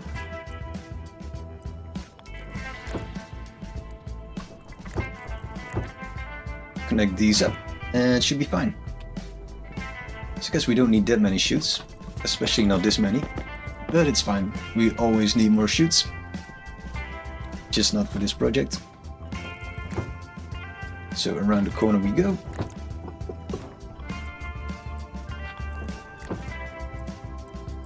And back into the system. Oh, we got a glass one. Nice. We could do that actually. Put like a glass one over here. Why not? Needs more shoots. That's why not. Alright. For some special effects, we want more windows. Very pretty. Let's see. I think we're reaching a point where this base is actually coming to an end. Ooh, I'm gonna catch up with your chat. You've been doing a lot of explaining and I've been ignoring you. Let's see. So you were working on this low Earth orbit, you said, right? Yeah, low Earth orbit station. So that's them floating in space, or is that something you can do in this game? I don't know. I have no clue what this looks like. Anyway. So yeah, your base was tied to the trading system until recently. And you wanted to make products to sell and have an income and buying materials from the ore traders, right? So you don't have to do the mining yourself, because either you don't like it or because there's no resources on your... Well, I guess if you're really in space, then it makes sense that there's no resources. Then you build rockets to get to the nearest ice fields and back. That is quite cool. Requiring like 20 kilomoles of fuel. That's a lot. But once you have that going, the game opens up. Because ice to the nearest field and back gets like 100k moles of fuel, right?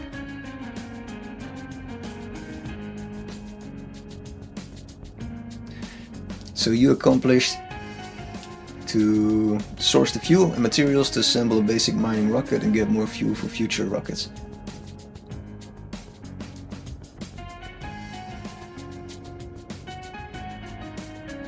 And currently your rocket is out in space mining materials to make a bunch of steel.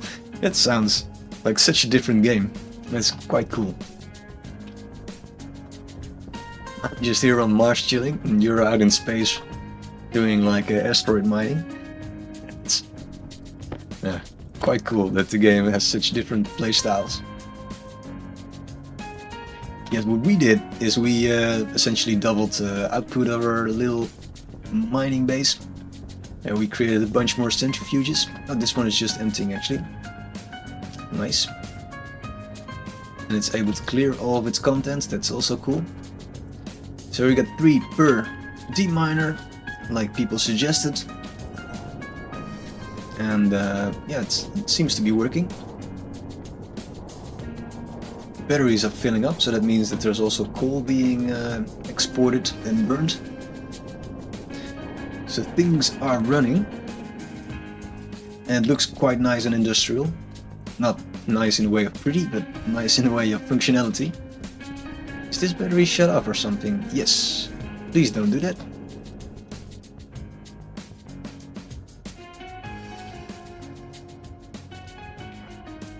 So you play it like Minecraft Skyblock. Exactly, that's exactly what it is. The scenario you start you off with plenty of materials, but if you just try to rush and build a rocket, then you don't have anything to fuel it, right? Yeah, so they thought about that. So somebody did some balancing. That's nice. Though too bad that there's not like something intermediate between a big ass rocket and essentially nothing. So it would be fun if there was some small drone or something. Miniature rocket that could do like inefficient way of gathering stuff. Or am I talking nonsense? Because that does tend to happen.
Clean up this bit.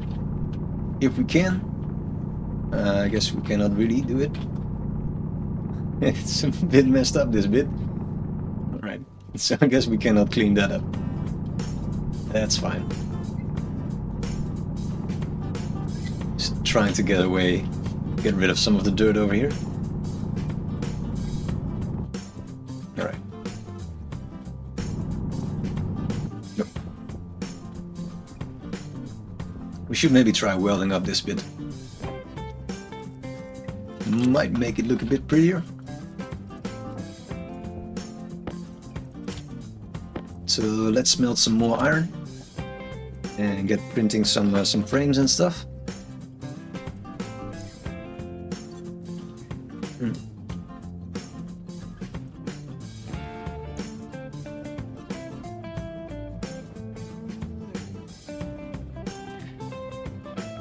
So you did modify the starting equipment for the scenario to include an advanced composter. But it took you 10 hours to realize, but some 10 hours ago you realized that it was causing more harm than good, because it uses a lot of water. Right. So that, yeah, kind of ruins your profits. Makes a lot of sense.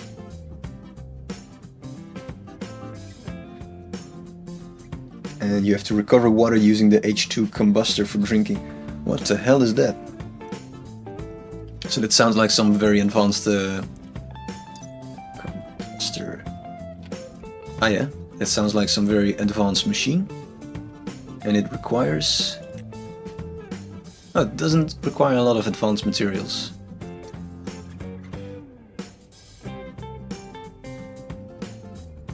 It burns a mixture of volatiles and oxygen to create water. Nice! So that's the opposite of electrolysis, I guess. Which creates oxygen and H2.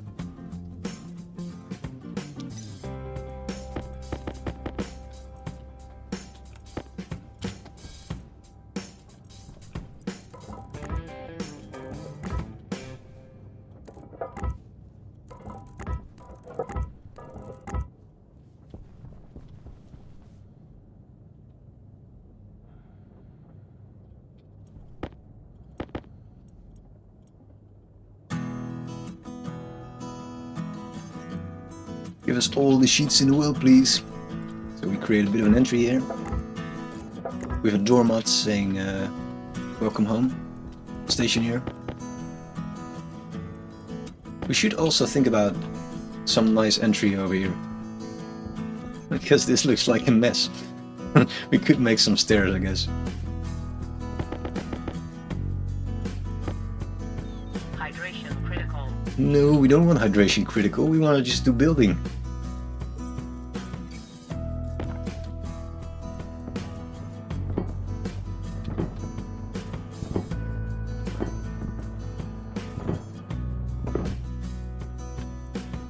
I guess I do a bit more digging, because now it looks very ugly.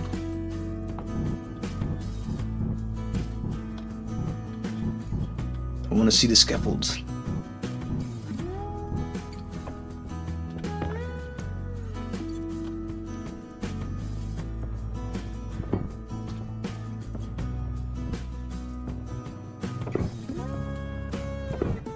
Alright, it's a bit prettier.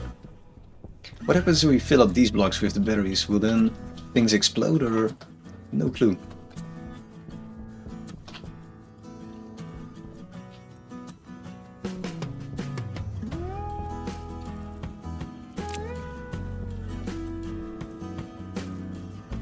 Can you make some stairs?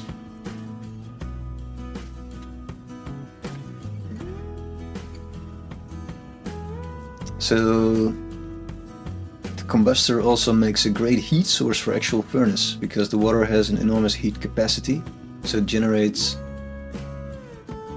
plenty of heat for furnace to run off. Huh.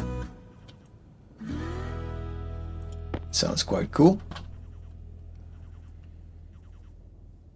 And the only thing that I should not be welding in a frame is yourself. Alright, so I could actually weld this up. Not sure if it becomes prettier, probably not, just looks very glitchy then. But we can do it. I guess for this bit it would be nice. What I should have actually done is just to make iron walls or something. Which we can still do. I don't know. Let's check it out. Does this look pretty? Doesn't look too bad actually.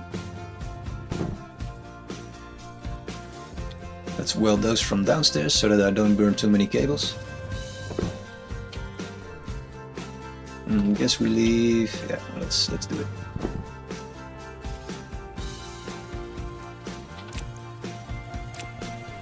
Alright, so now we have some sort of entry point. We need to expand this a bit more, but it looks like this was intended like this and not a result of transferring a save game. We're adjusting slowly. Alright, the water we should probably get going.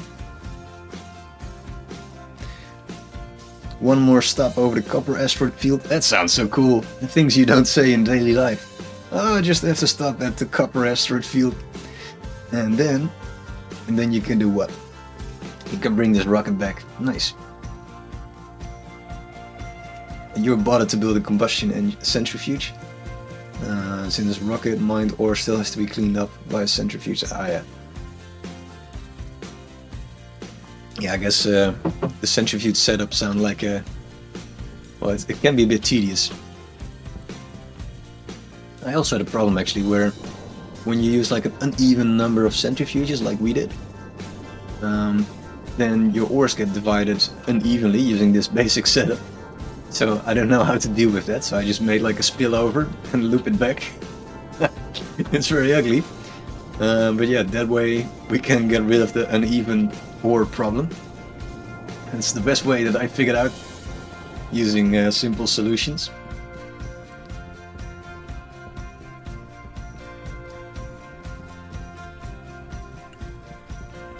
Ah, but the expensive bit is the problem that you have. Right, so it will cost you a lot of resources. Makes sense. Are we finally managing to get some more CO2 in the atmosphere actually? 3.5, that's not right. So this says it's dropping, but that's not true.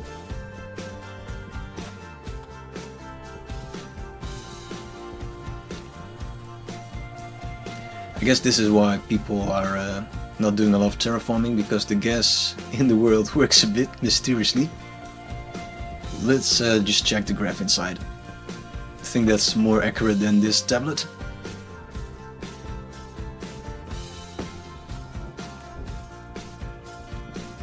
Power low. All the alarm bells are going off now.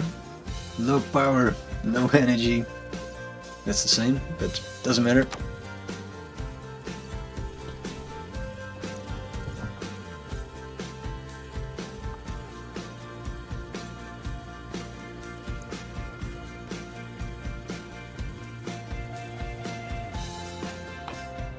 Alright,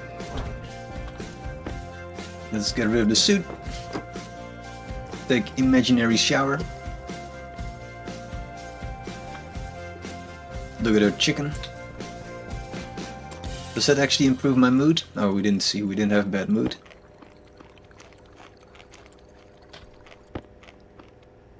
Alright, let's go and make some food, this time for us, not for chicken, because it still has 30 or something.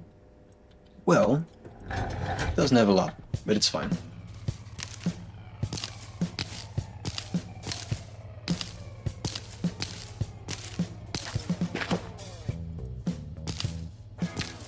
Guess this is for the chicken then, and the rest is for us.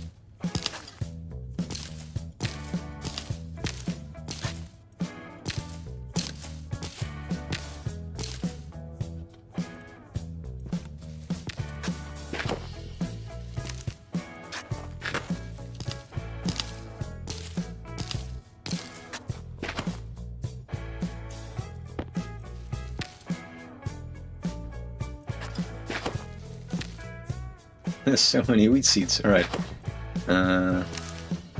Let's harvest this bit as well.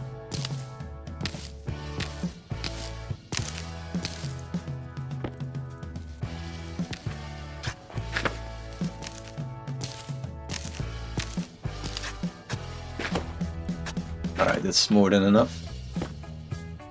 Got almost 30.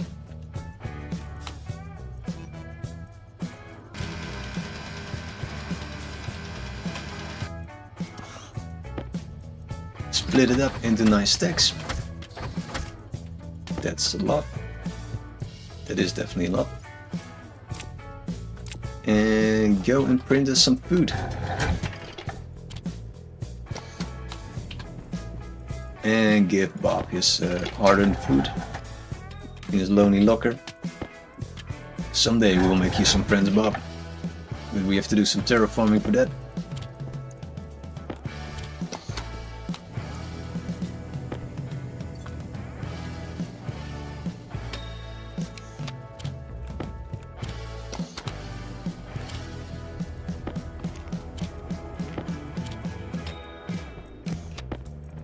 Right. We did all the things. We can go happily back to the base, but not before we checked our fancy graph. And it looks like the percentage CO2 is dropping, which is very strange.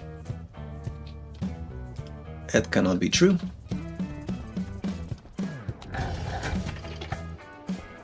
Not sure how that works, but we'll take a look at that later on.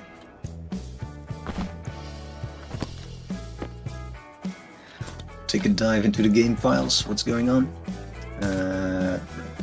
Oxygen, food, battery. I think we're ready to go back.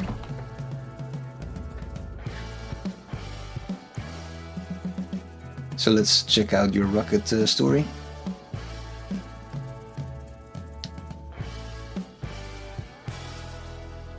So once you have some more materials, you're going to upgrade your rocket engine to pressure-fed nozzle.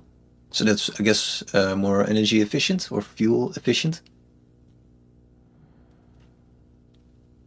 So it's more involved, like evolved, but maximum thrust output is really high. So I guess that's like the Raptor Stage 3 rocket or something of SpaceX. The wheat isn't too happy with the state of the greenhouse. Ah, it said it didn't say it was thriving?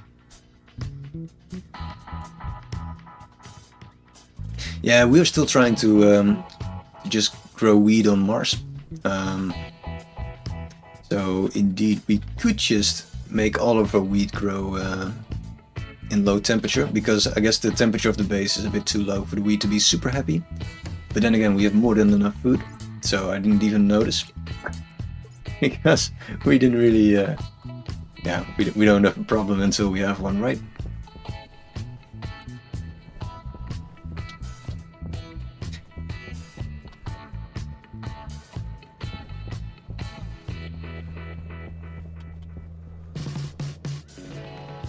But yeah, the base is a bit cold, so it cools down too much at night, it seems like. We might need to do something about that later on, but for now it's fine.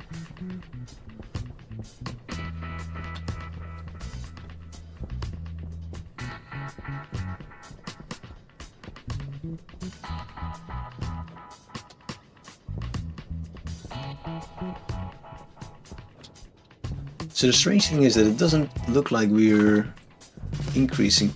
Oh, that's the laptop. Wait, we didn't want to grab that. I want to grab the tablet. It doesn't look like we're increasing pressure on Mars, which is strange.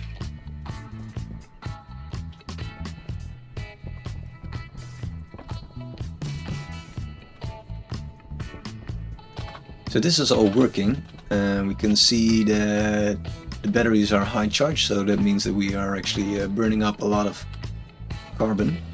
So the whole setup is working, it's just that the Terraformer mod is acting up a bit strange. So I will look at that later on. But yeah, I'm pretty happy with this bit.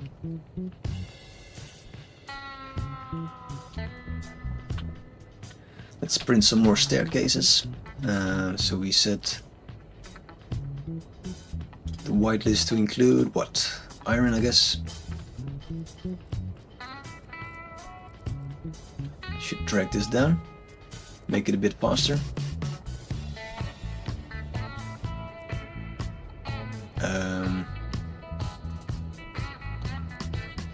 I'm looking past it. Oh, there it is.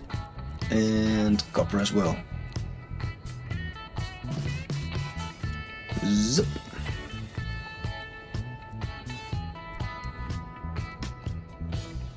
Nice. Ah, but we cannot reach the lever anymore, can we? Oh, we do. Right. Seem to have made a slight mistake in estimating the number of iron that was stored in here. Alright, so it looks like our setup is working. Might want to feed some of those back into the system. But hey, things are working, so we should be happy. That's a lot of ores. Well, it's nothing yet with a fully functioning system, I guess, but this is the most that we had, at least, coming out. Yeah, definitely want to create some chute inlet again for these kind of mistakes. Which makes sense to do where?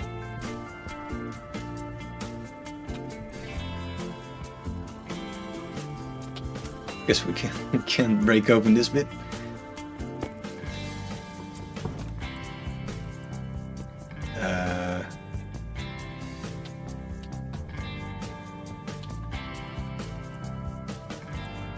This will be a very nice, pretty contraption, that's for sure. So we'll shoot inlet. Let's see if this works. This looks like a stupid setup.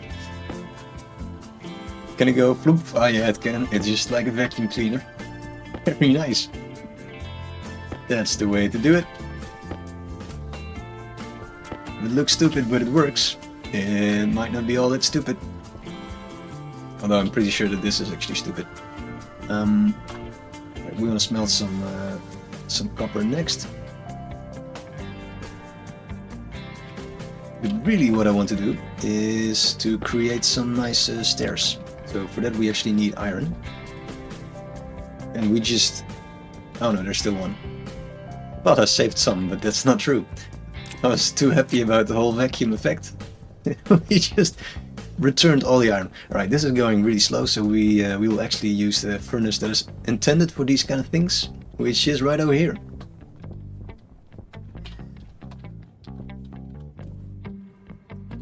We'll build up some pressure.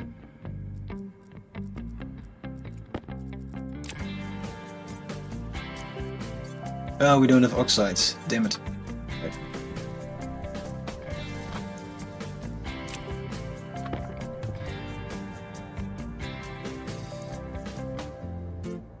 Let's see. The pressure-fed rocket engine is the same as the pump rocket engine. This is a lot of rocket talk. I'm learning more and more things about this game with the with the minute. But the thrust output varies with the input pressure. So if you provide something like 60 megapascals of pressure, its thrust output is much better than that of pressure-fed engine. The pumped gas engine, right. Yeah, so with upgraded nozzle you don't need a constant supply of pressure, I guess. You can make the rocket bigger with a powerful engine. More cargo, more fuel, more minor modules. Cool. A vending machine would have been, yeah.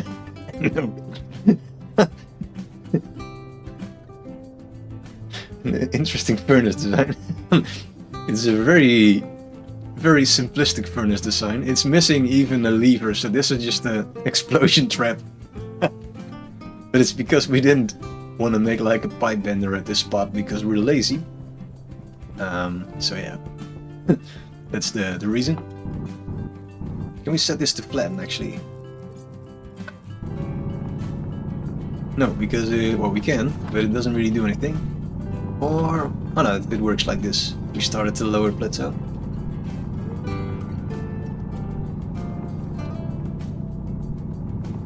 Not really happy with this, so let's not do that.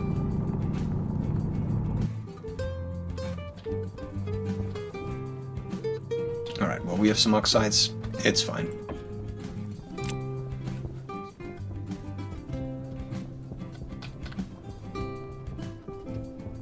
So let's see if we can explode our base with this.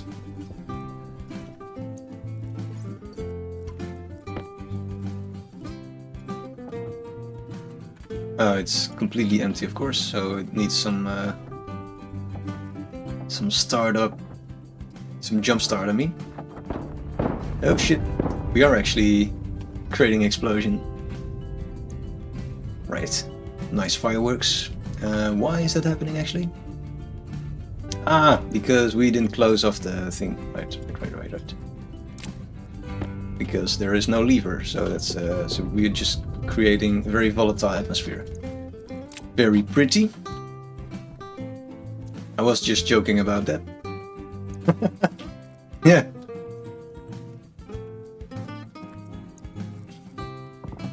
So that's a fireworks machine.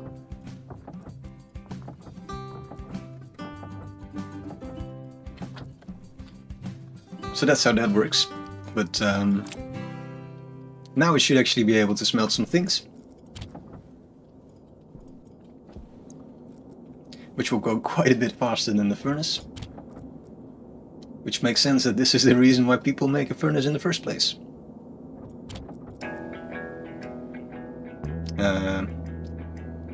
Faster than the arc furnace, I should say.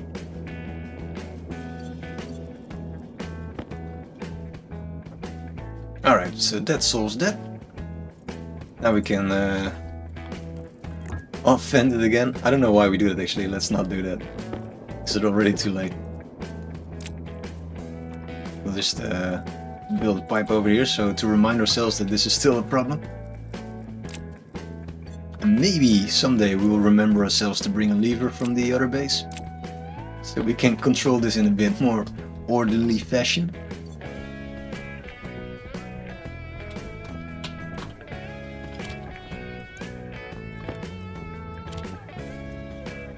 Stairs, that's what we want.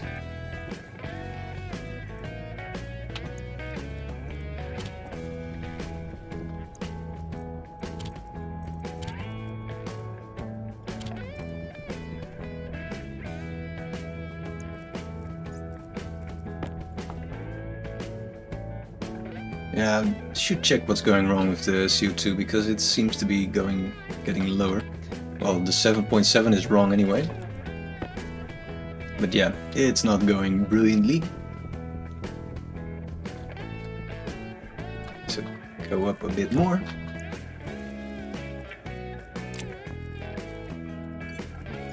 But I will fix it. Fixed the mod before. Well, at least got it working. Not really fixing it.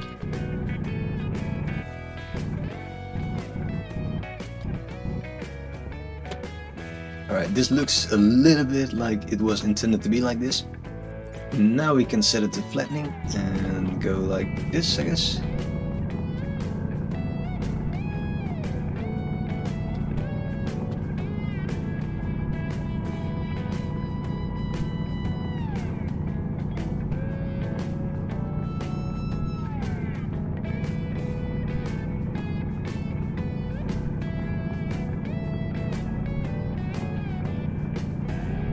So we make it look slightly less horrible.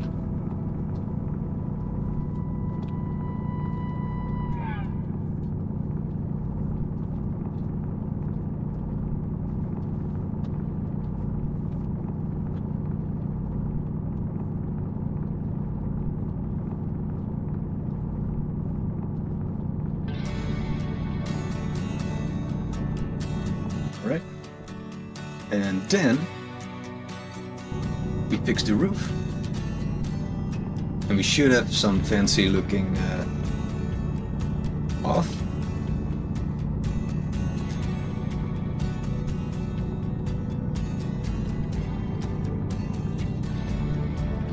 Imagine if we make like a bunch of fancy lights here as well. And it would look more epic. You also finally caved and installed a couple of mods for the game. Nice! What kind of mods are you working with?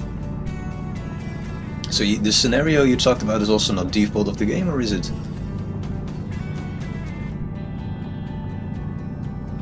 You're not a big fan of downgrading?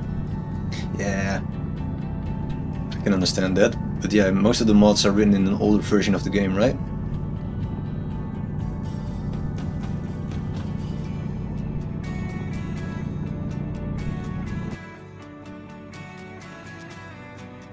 but you're appreciating the Zope mod and the key bindings mod. Ah, the scenario is already in the game, but it's hidden. Alright, that's cool.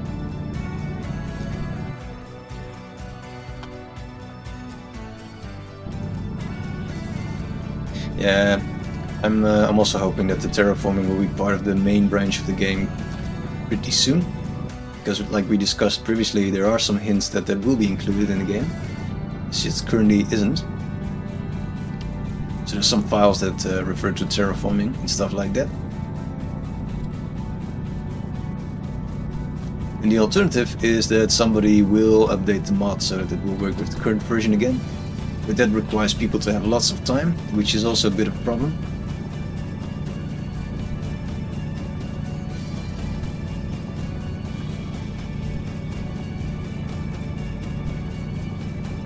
But like, for planets like Mars, I think the terraforming would be fantastic and a real nice goal for people to have.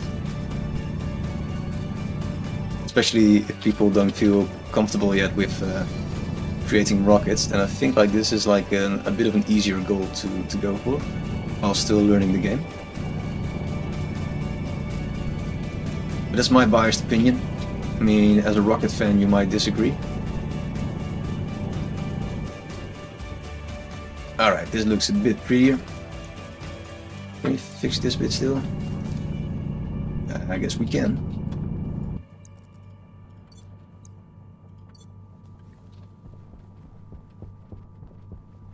There's just this little ugly dent here, where I guess I slipped my my drill. But if we just fill this up with scaffolding, then it will look pretty again. I mean, we have a surplus of iron anyway, right? So did we just store a miner in the on position? Yeah. Right? Unintended.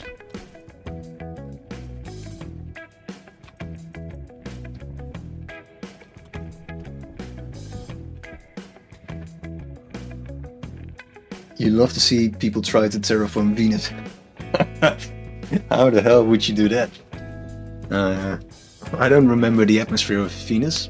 So what would you need to do that?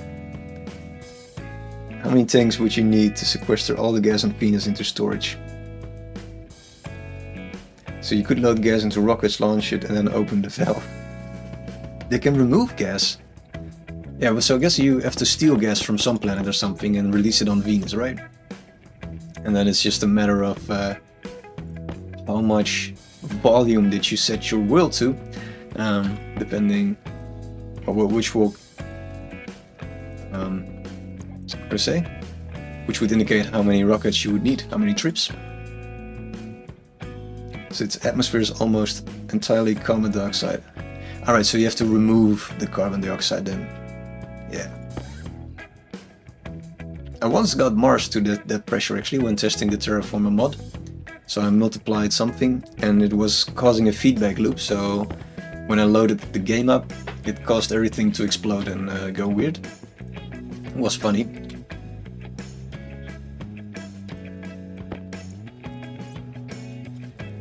Not great, but it was definitely funny.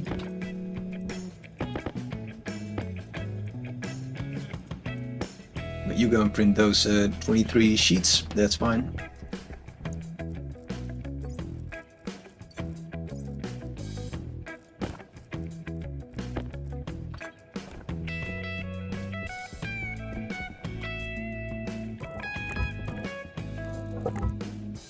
Let's see, do we want to make it, that's a little bit wide I guess.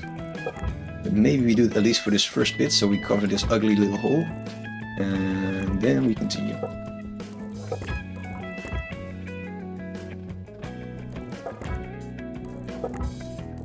We also hide the cable this way, so that makes sense more or less. Not really like what we intended, but it's fine.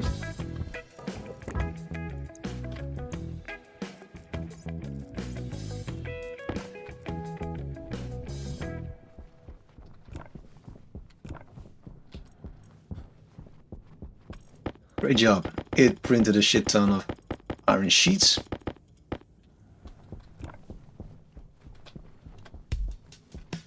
Let's see. This keybind mod is so handy. So you just look at it, press C, and the mod will find all the stuff I need. Ah, that's cool. Huh. That sounds nice. So how does it work then?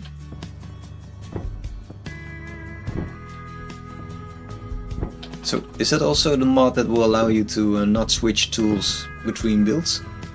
Because at some point I imagine that will get tedious indeed.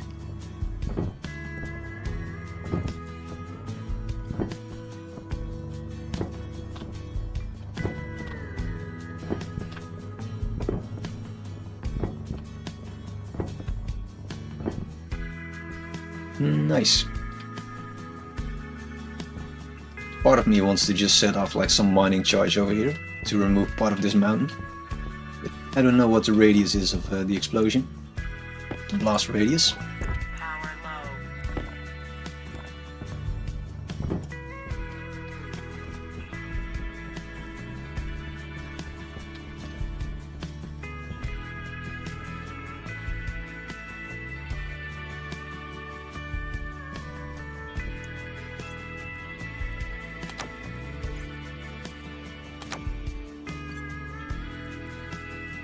But is all of this steel? No. The mix of steel and iron. Great. Brilliant. This is iron again. Why did I decide to mix those up?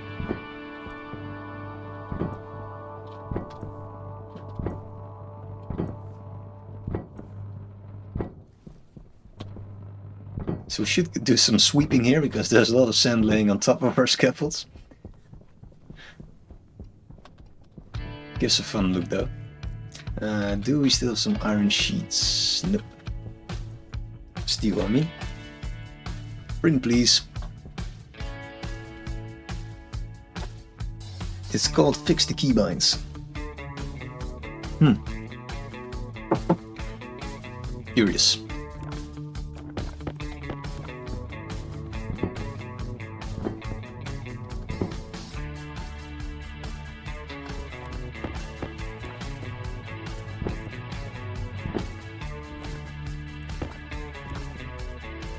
Iron sheets, of course.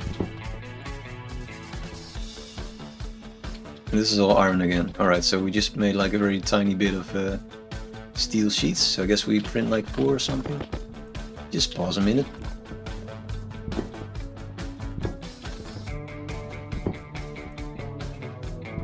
So maybe...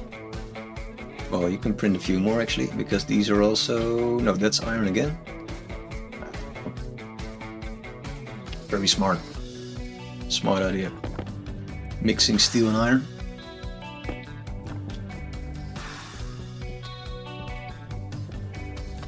So this is iron again. This is steel. Alright. Of course. Makes perfect sense.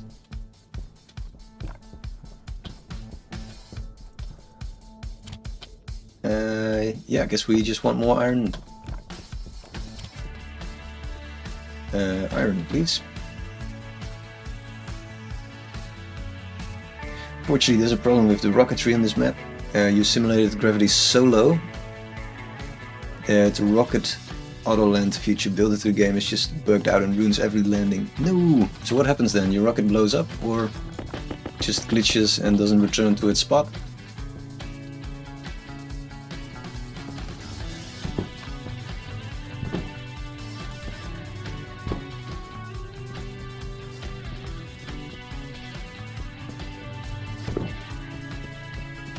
We don't like bugged.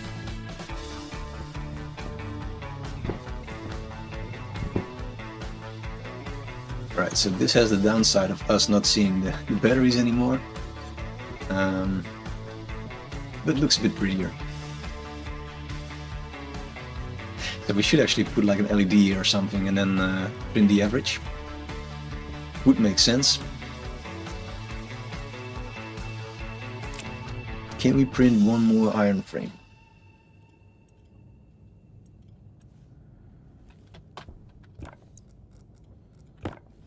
This is steel, alright. Great, we still had one left, right?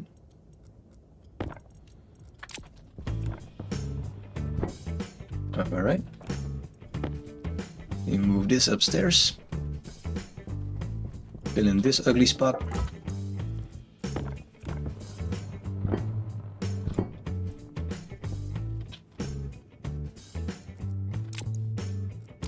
And then we can sweep the floor.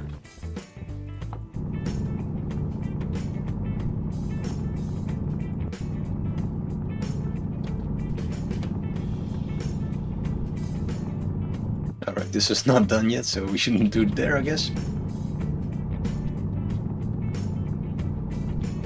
So this makes it look a bit prettier. We could even put like a steel floor in it or something, but it's for later.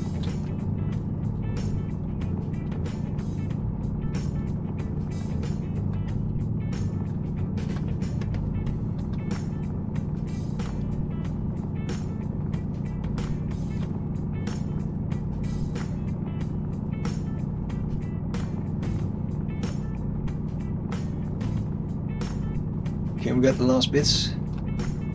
Maybe. I don't want to know what it looks like underneath now. It's like massive holes and ugly bits.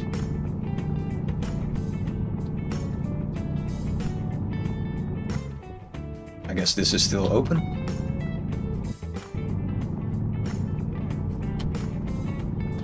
Alright.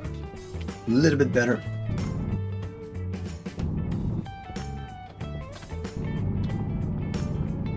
Can we do this bit? Not really. Oh, a little bit. Alright.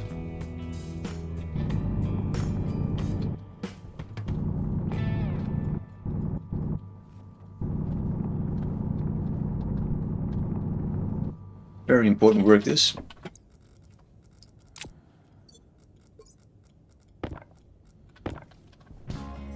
Steel sheets, of course.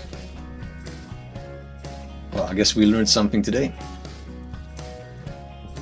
Don't mix those things up.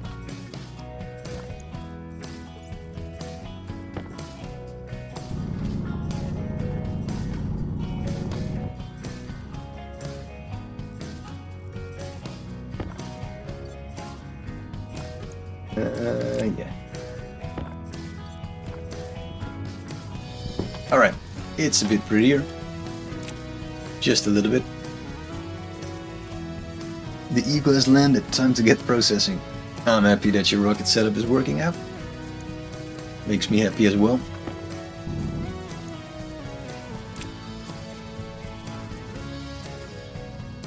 Right, so this is pretty alright. Could we make an LED for the batteries? That would be nice, right? Let's try that.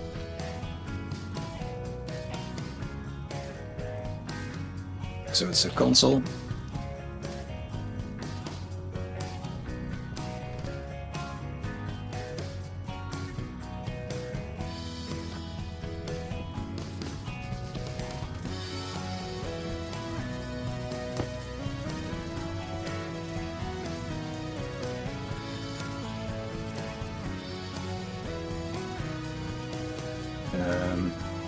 I guess we can place it there. It's not pretty in any way, so that's not a problem. We still have a laptop, I guess. Yeah. So we pop out the laptop, and this is transformer battery 1 to 6 in a very strange order, and then this one can be the LED. So it will be D5. That's not the script that we want to look at. Import.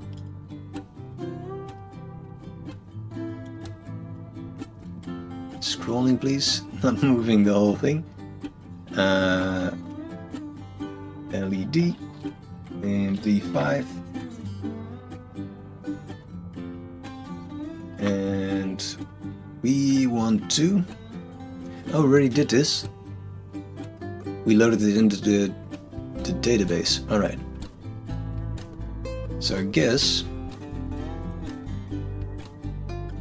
But we cannot load that into the battery, right? So guess we just change this and also set to LED.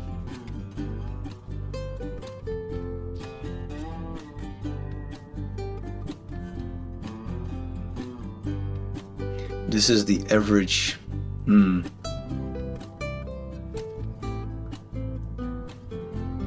That's not the percent of power.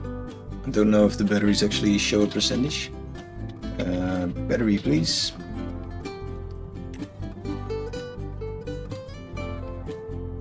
Ratio. What does that do actually? Is that the percentage of power then? Could be. Let's try that.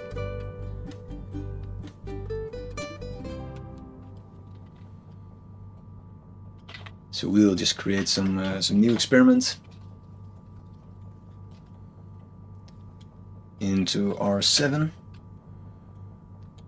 ratio, and we'll just stick it here. That's not what we want to do. We want to load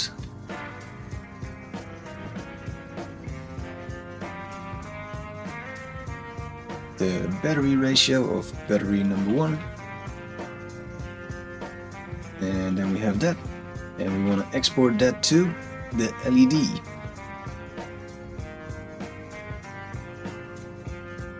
Which I forgot how to do again.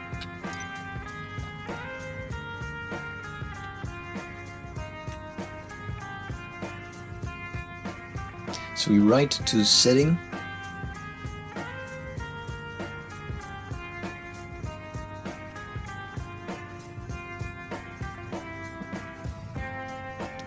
so I guess it was the LED is then in the 5, right? Set D5 setting, and we want to set this value there. Maybe it's like this. No. 38 is unhappy, and that's the thing we just made, right?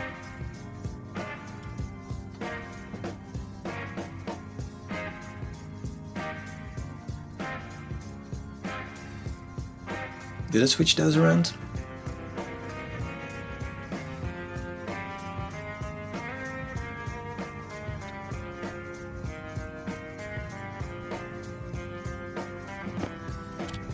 Let's quickly cheat.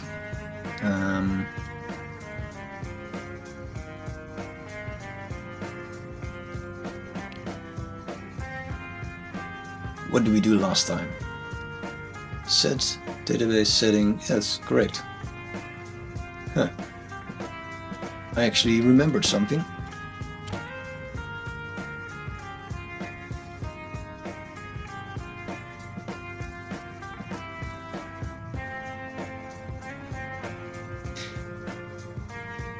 So why is it confused?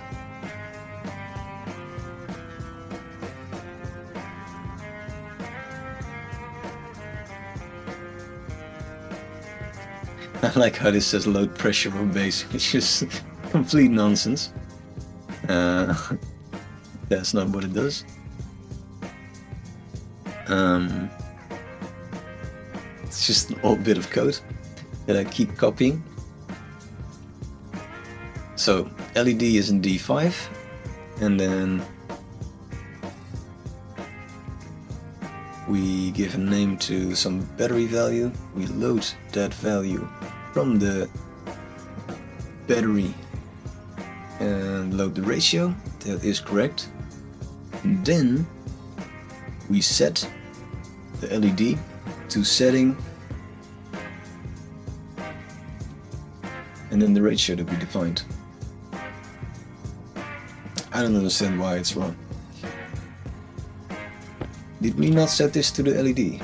No, so maybe that's why.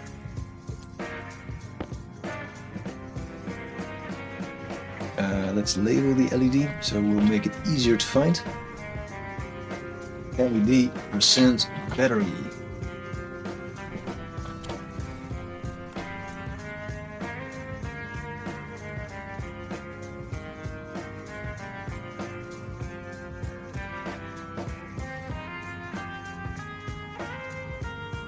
That's not connected, so this will take ages. My mind is getting tired, I guess. I will blame it on that.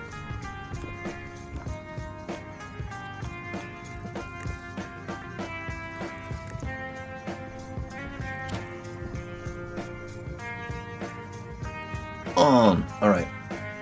Now we might be able to find it.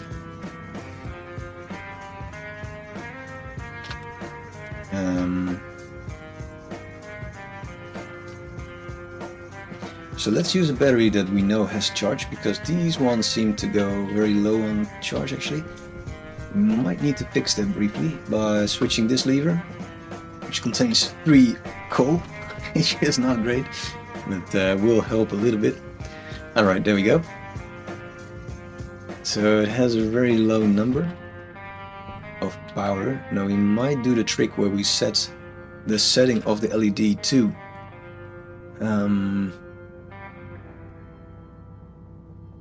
what was it again? Hydration critical. This mode %, so mode 1.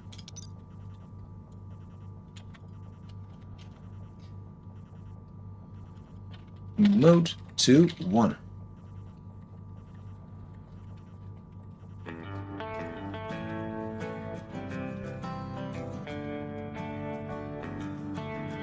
So this should convert it, so that we don't show it from a scale from 0 to 1, but from a scale from 0 to 100, I think. I think that's what it does.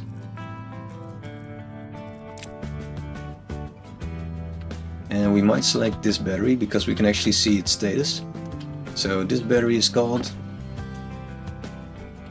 we cannot see.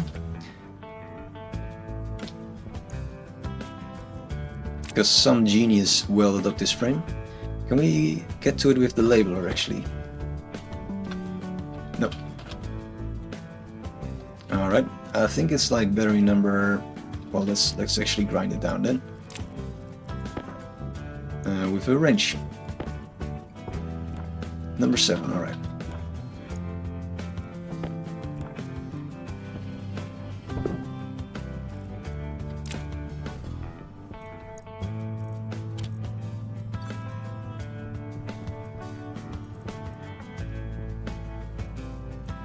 Try to save some power. We don't have a lot of power left. That's not going well.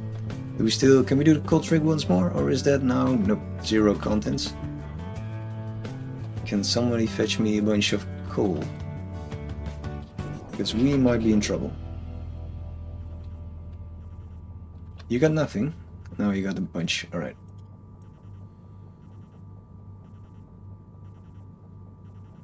Because if the power fails, then this will not work anymore. We might already be too late.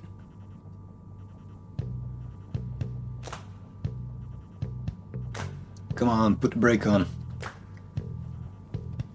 The reason why I have to stand here and watch this boring process is because the script will push it to go back on.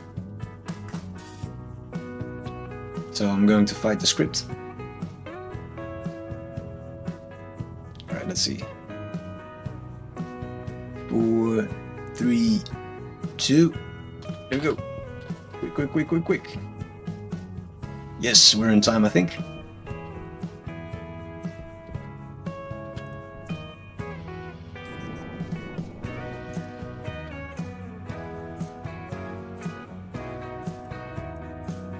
Alright, you can go back to work. So now our batteries should all be charging. Yeah, we are just in time there. I think this is the last battery with power. We think, because we cannot see it at this moment.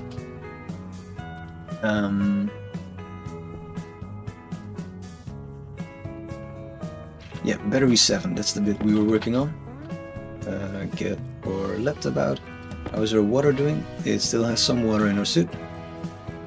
In our body, I guess. So we changed this to battery 7 ratio. And we load it from battery 7, which is what? We don't... That's not nice. This is D3. So I guess technically it's battery 3 in this great script.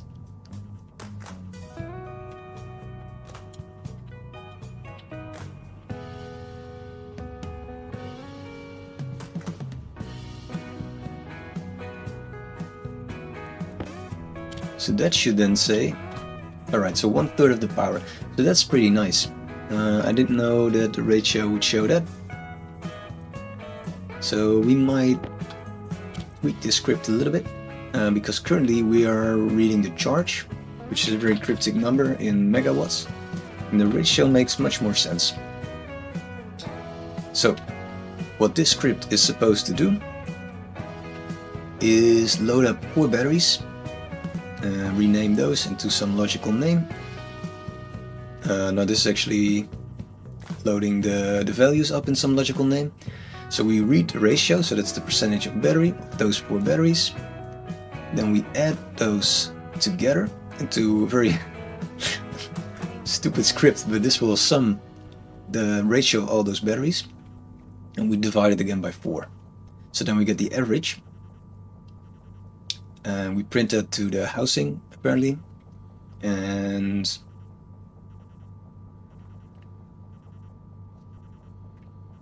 yeah, it's not really important, that bit. But then we want to load now this new number to the LED, and we want to change the script here. So if the average of the batteries is above a certain value, so let's say 75%, which means they're almost full. But this is of course not from a scale from 0 to 1. This is. Then we want to open the grid. I guess we set it to this 98%. Open the grid. And this is to siphon off power from this base to the other base only if we can afford it. So currently the answer is we cannot afford it, but if we can, then we'll do so. And the reason for a power dip is because we just installed a bunch of centrifuges and it takes a while for this to start up, I think. So this is creating a bunch of carbon, and we should see that we will have a surplus of power pretty soon, especially if a storm will take off, because we still have some backup power going on here. But yeah, if there's too much power, then we will siphon it off to the other base, which can definitely use some extra power.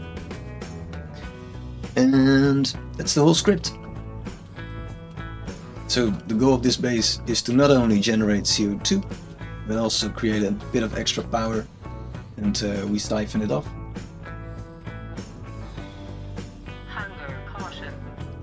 Alright, we should probably be walking back to the base now. Our guy's starting to complain a bit.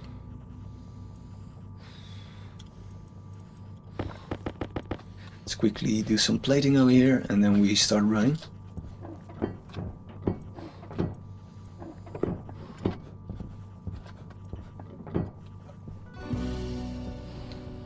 With nice running music.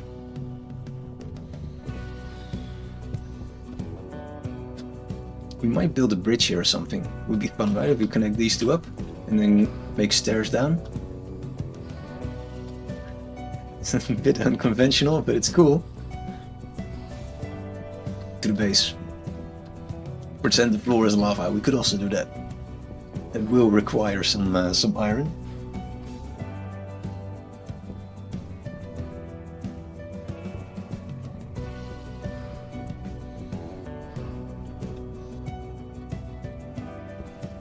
Our guy doesn't seem to be too happy by the fact that he's slowly dying. Strange. Wouldn't it be great if this is the moment that a storm will start? Like you just reach your base and then it goes like chaos, something like that.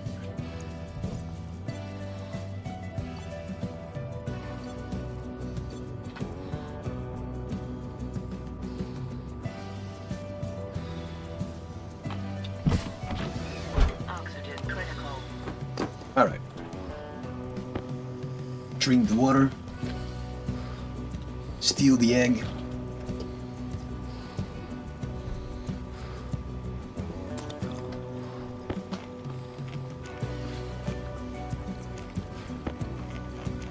Our guy is slightly happier again.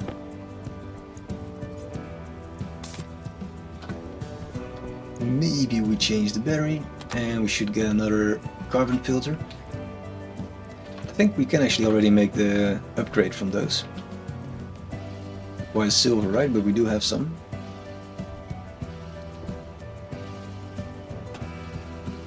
I think this is it.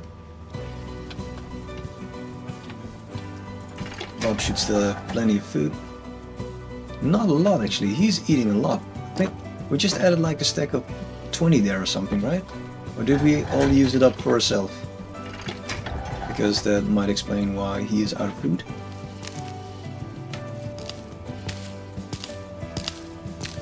They eat a lot of food, right? Yeah.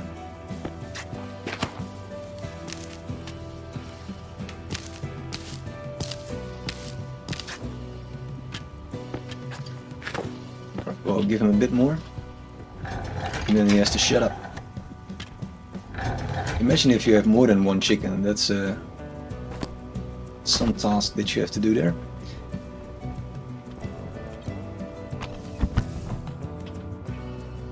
They eat 5 times more than the Stationeer. 5 times! That's not just a little bit, is it? Silver and Constantin, right. And the big one requires, or is there not a big one? No. I will just take the easy one. How's the other filter doing? It's also depleting rapidly.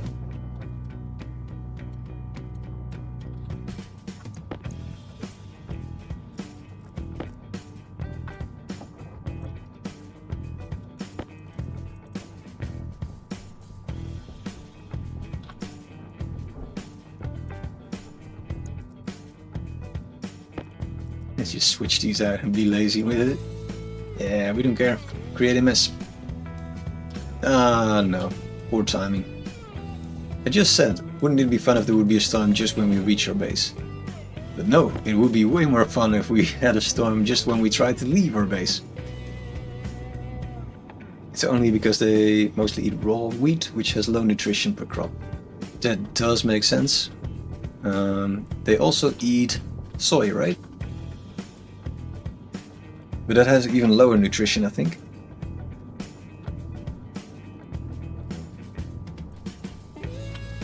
We did want to add some ice to our setup here, so we might just do that.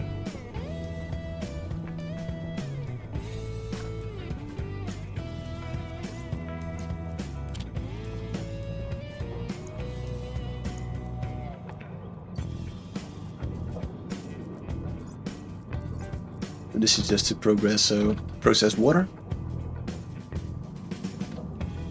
We still have some nice amount of ice, but it could always be more. And there's like a script attached to it that if it drops below 20 Celsius, then it will start heating using this pipe heater. Which I guess should be starting then, or...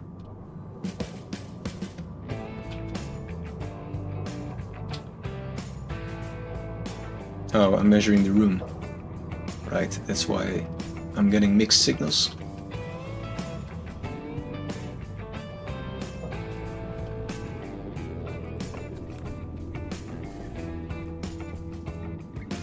The good thing about the storm is that all of our batteries are charged, of course, by our wind turbines. Those generate a lot of electricity. Going crazy.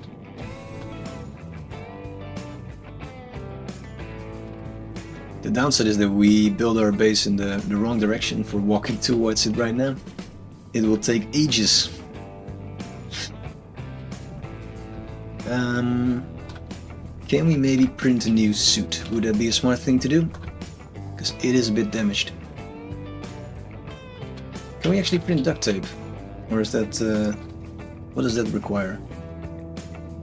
Ah, advanced duct tape. It's just iron. Oh, that's really cheap.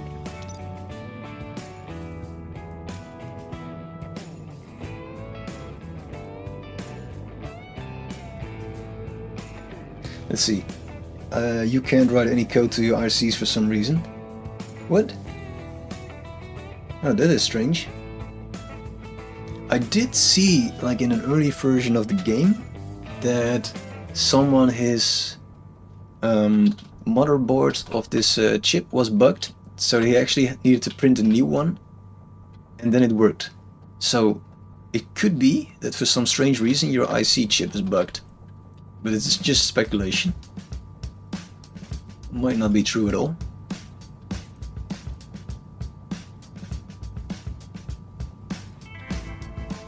I don't know if that's still a thing. I imagine they sorted those kind of bugs, but it could be that it's a very persistent thing.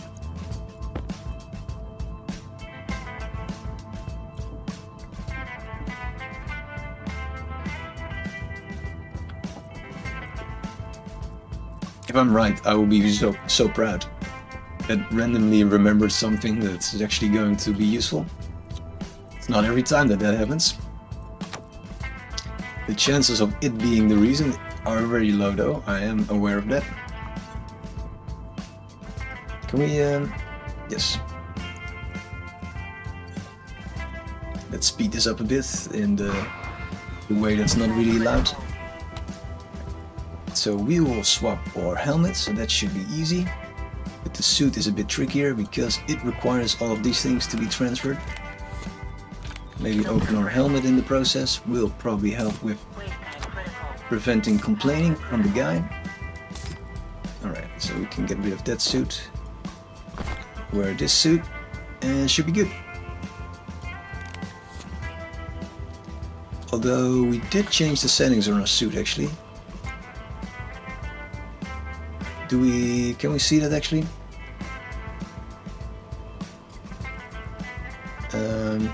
We changed the temperature from 27 to... I don't know, I think it actually transferred those settings. I don't know. So you can put the pressure down a little bit.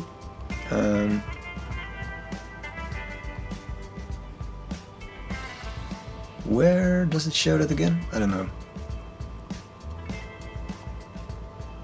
Am I looking at the wrong suit, or... Wait. There's the internal, right. So you can put the temperature down a little bit. But I think that does require more, well let's not do that actually, because we have more than enough power now. So let's set it to 25 degrees and see if that slows down our food consumption. Would be fun if that's the case, and the pressure can be whatever it wants to be.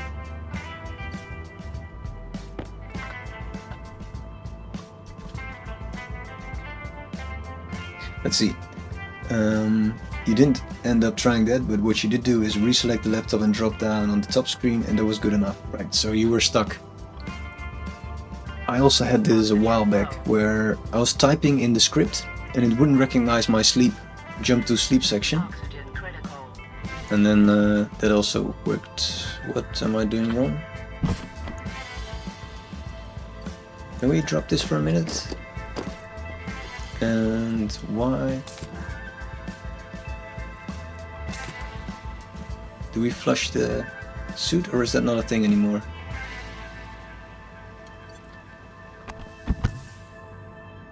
Oxygen low. Oxygen is low. Oxygen low. So guess we set the pressure too low or something? Oxygen critical. This guy cannot hold his breath for more than 5 seconds. That's also flush. Critical. Let's try that. Did that solve the problem?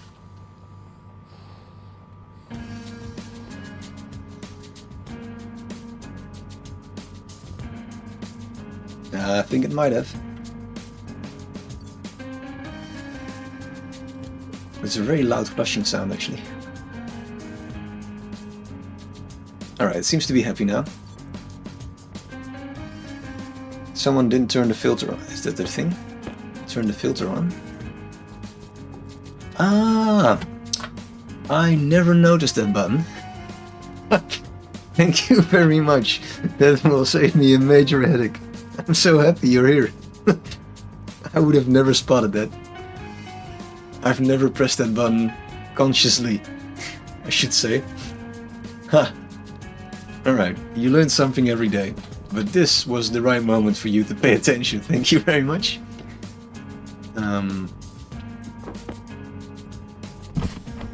Someone didn't turn their filter on.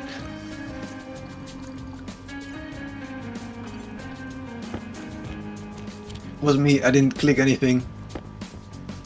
Which is exactly the problem actually, but...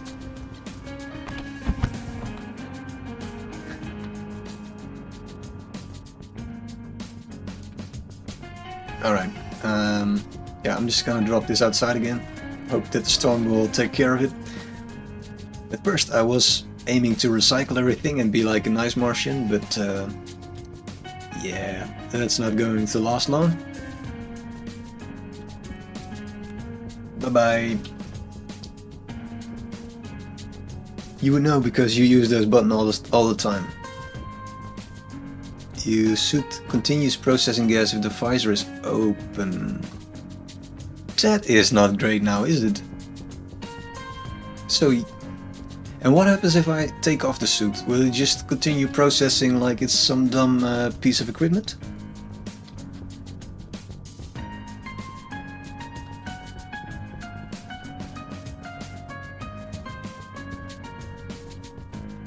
Alright, so you actually, instead of opening your visor, you just want to take off your suit when you enter a base or something. Which I guess the game is telling you more or less by doing this shower warning. Hey, look at this. 99%. So it looks like our factory is back and running. And we should probably see that this is not doing anything. Strange. You would expect that to also open up then. So let's see what's going wrong. Let's first set this back to mode 0, where it will not show a percentage on the LED but the actual value, which is what we expect it to be. If battery average is greater than that, open the grid. Yeah, that is correct. So maybe we have to be patient, or alternatively, it could be that this is set wrong. No, the transformer is set right. Alright, so maybe we just have to be patient. Because this is the bit that will transfer power to the other base.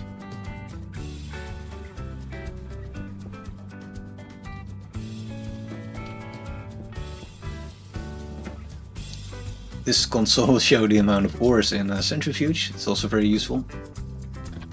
But I guess if this stays idle for too long, then we know something is wrong.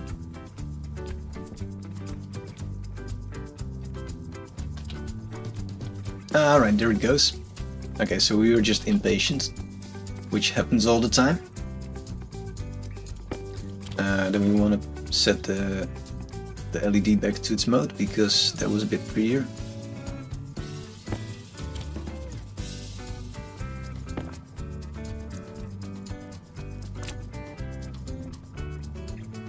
Alright, I think that's it for today. We did a lot of things. This base had a major upgrade. It's all automated now, in the way that the ores are processed. And this seems to also do its job. So this will actually indicate that this centrifuge is not able to process as many ores as these are, which is what we predicted. So this should then act up as a spillover valve and sort things back to these, which is a kind of cheap fix solution. There's better ways of doing this, but this is currently the way.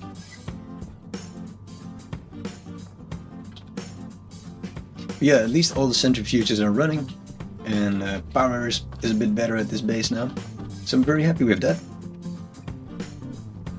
I will look into the CO2 bit, see if that's still working or if something broke.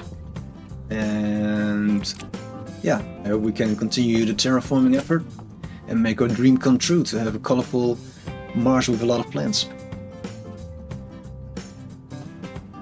Did you know that machines can pull resources through a chute junction?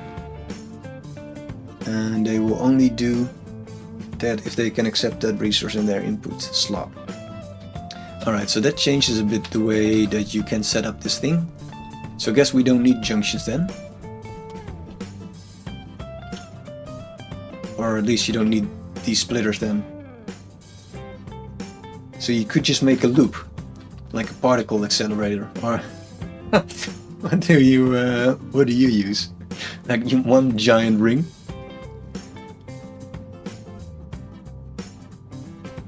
Yeah, so you use junctions on both sides, right? So you just make like one particle accelerator of dirty ores around your base, and then connect those to the centrifuges, and they will pull whatever they need. Well, I'm force feeding them. This is the force feed setup. I will call them that's what I will call them today. So anybody that uses this setup, please remember that this is the force feed setup, and that the alternative is to use the particle accelerator setup of Dargino. No, the loop is necessary. But if you don't want your name on that Dargino, then that's fine, eh? It's fine. If you don't want your name to the particle accelerator loop, I mean, it's overflow valves on all the outputs. Yeah, I just used those today for the first time ever. I'm very proud about that. But that's probably a more elegant solution.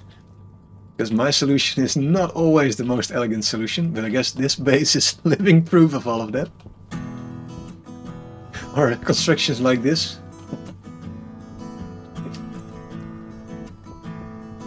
Cool. Once the dirty ore fills up the last centrifuge, it will then divert ore to the next, and so on. Yeah, exactly. Right. Well, thank you very much for joining and all the chatting. That was a lot of fun. This will be it for today. I will be back on well, tonight with some different game, but also on Thursday in the morning again.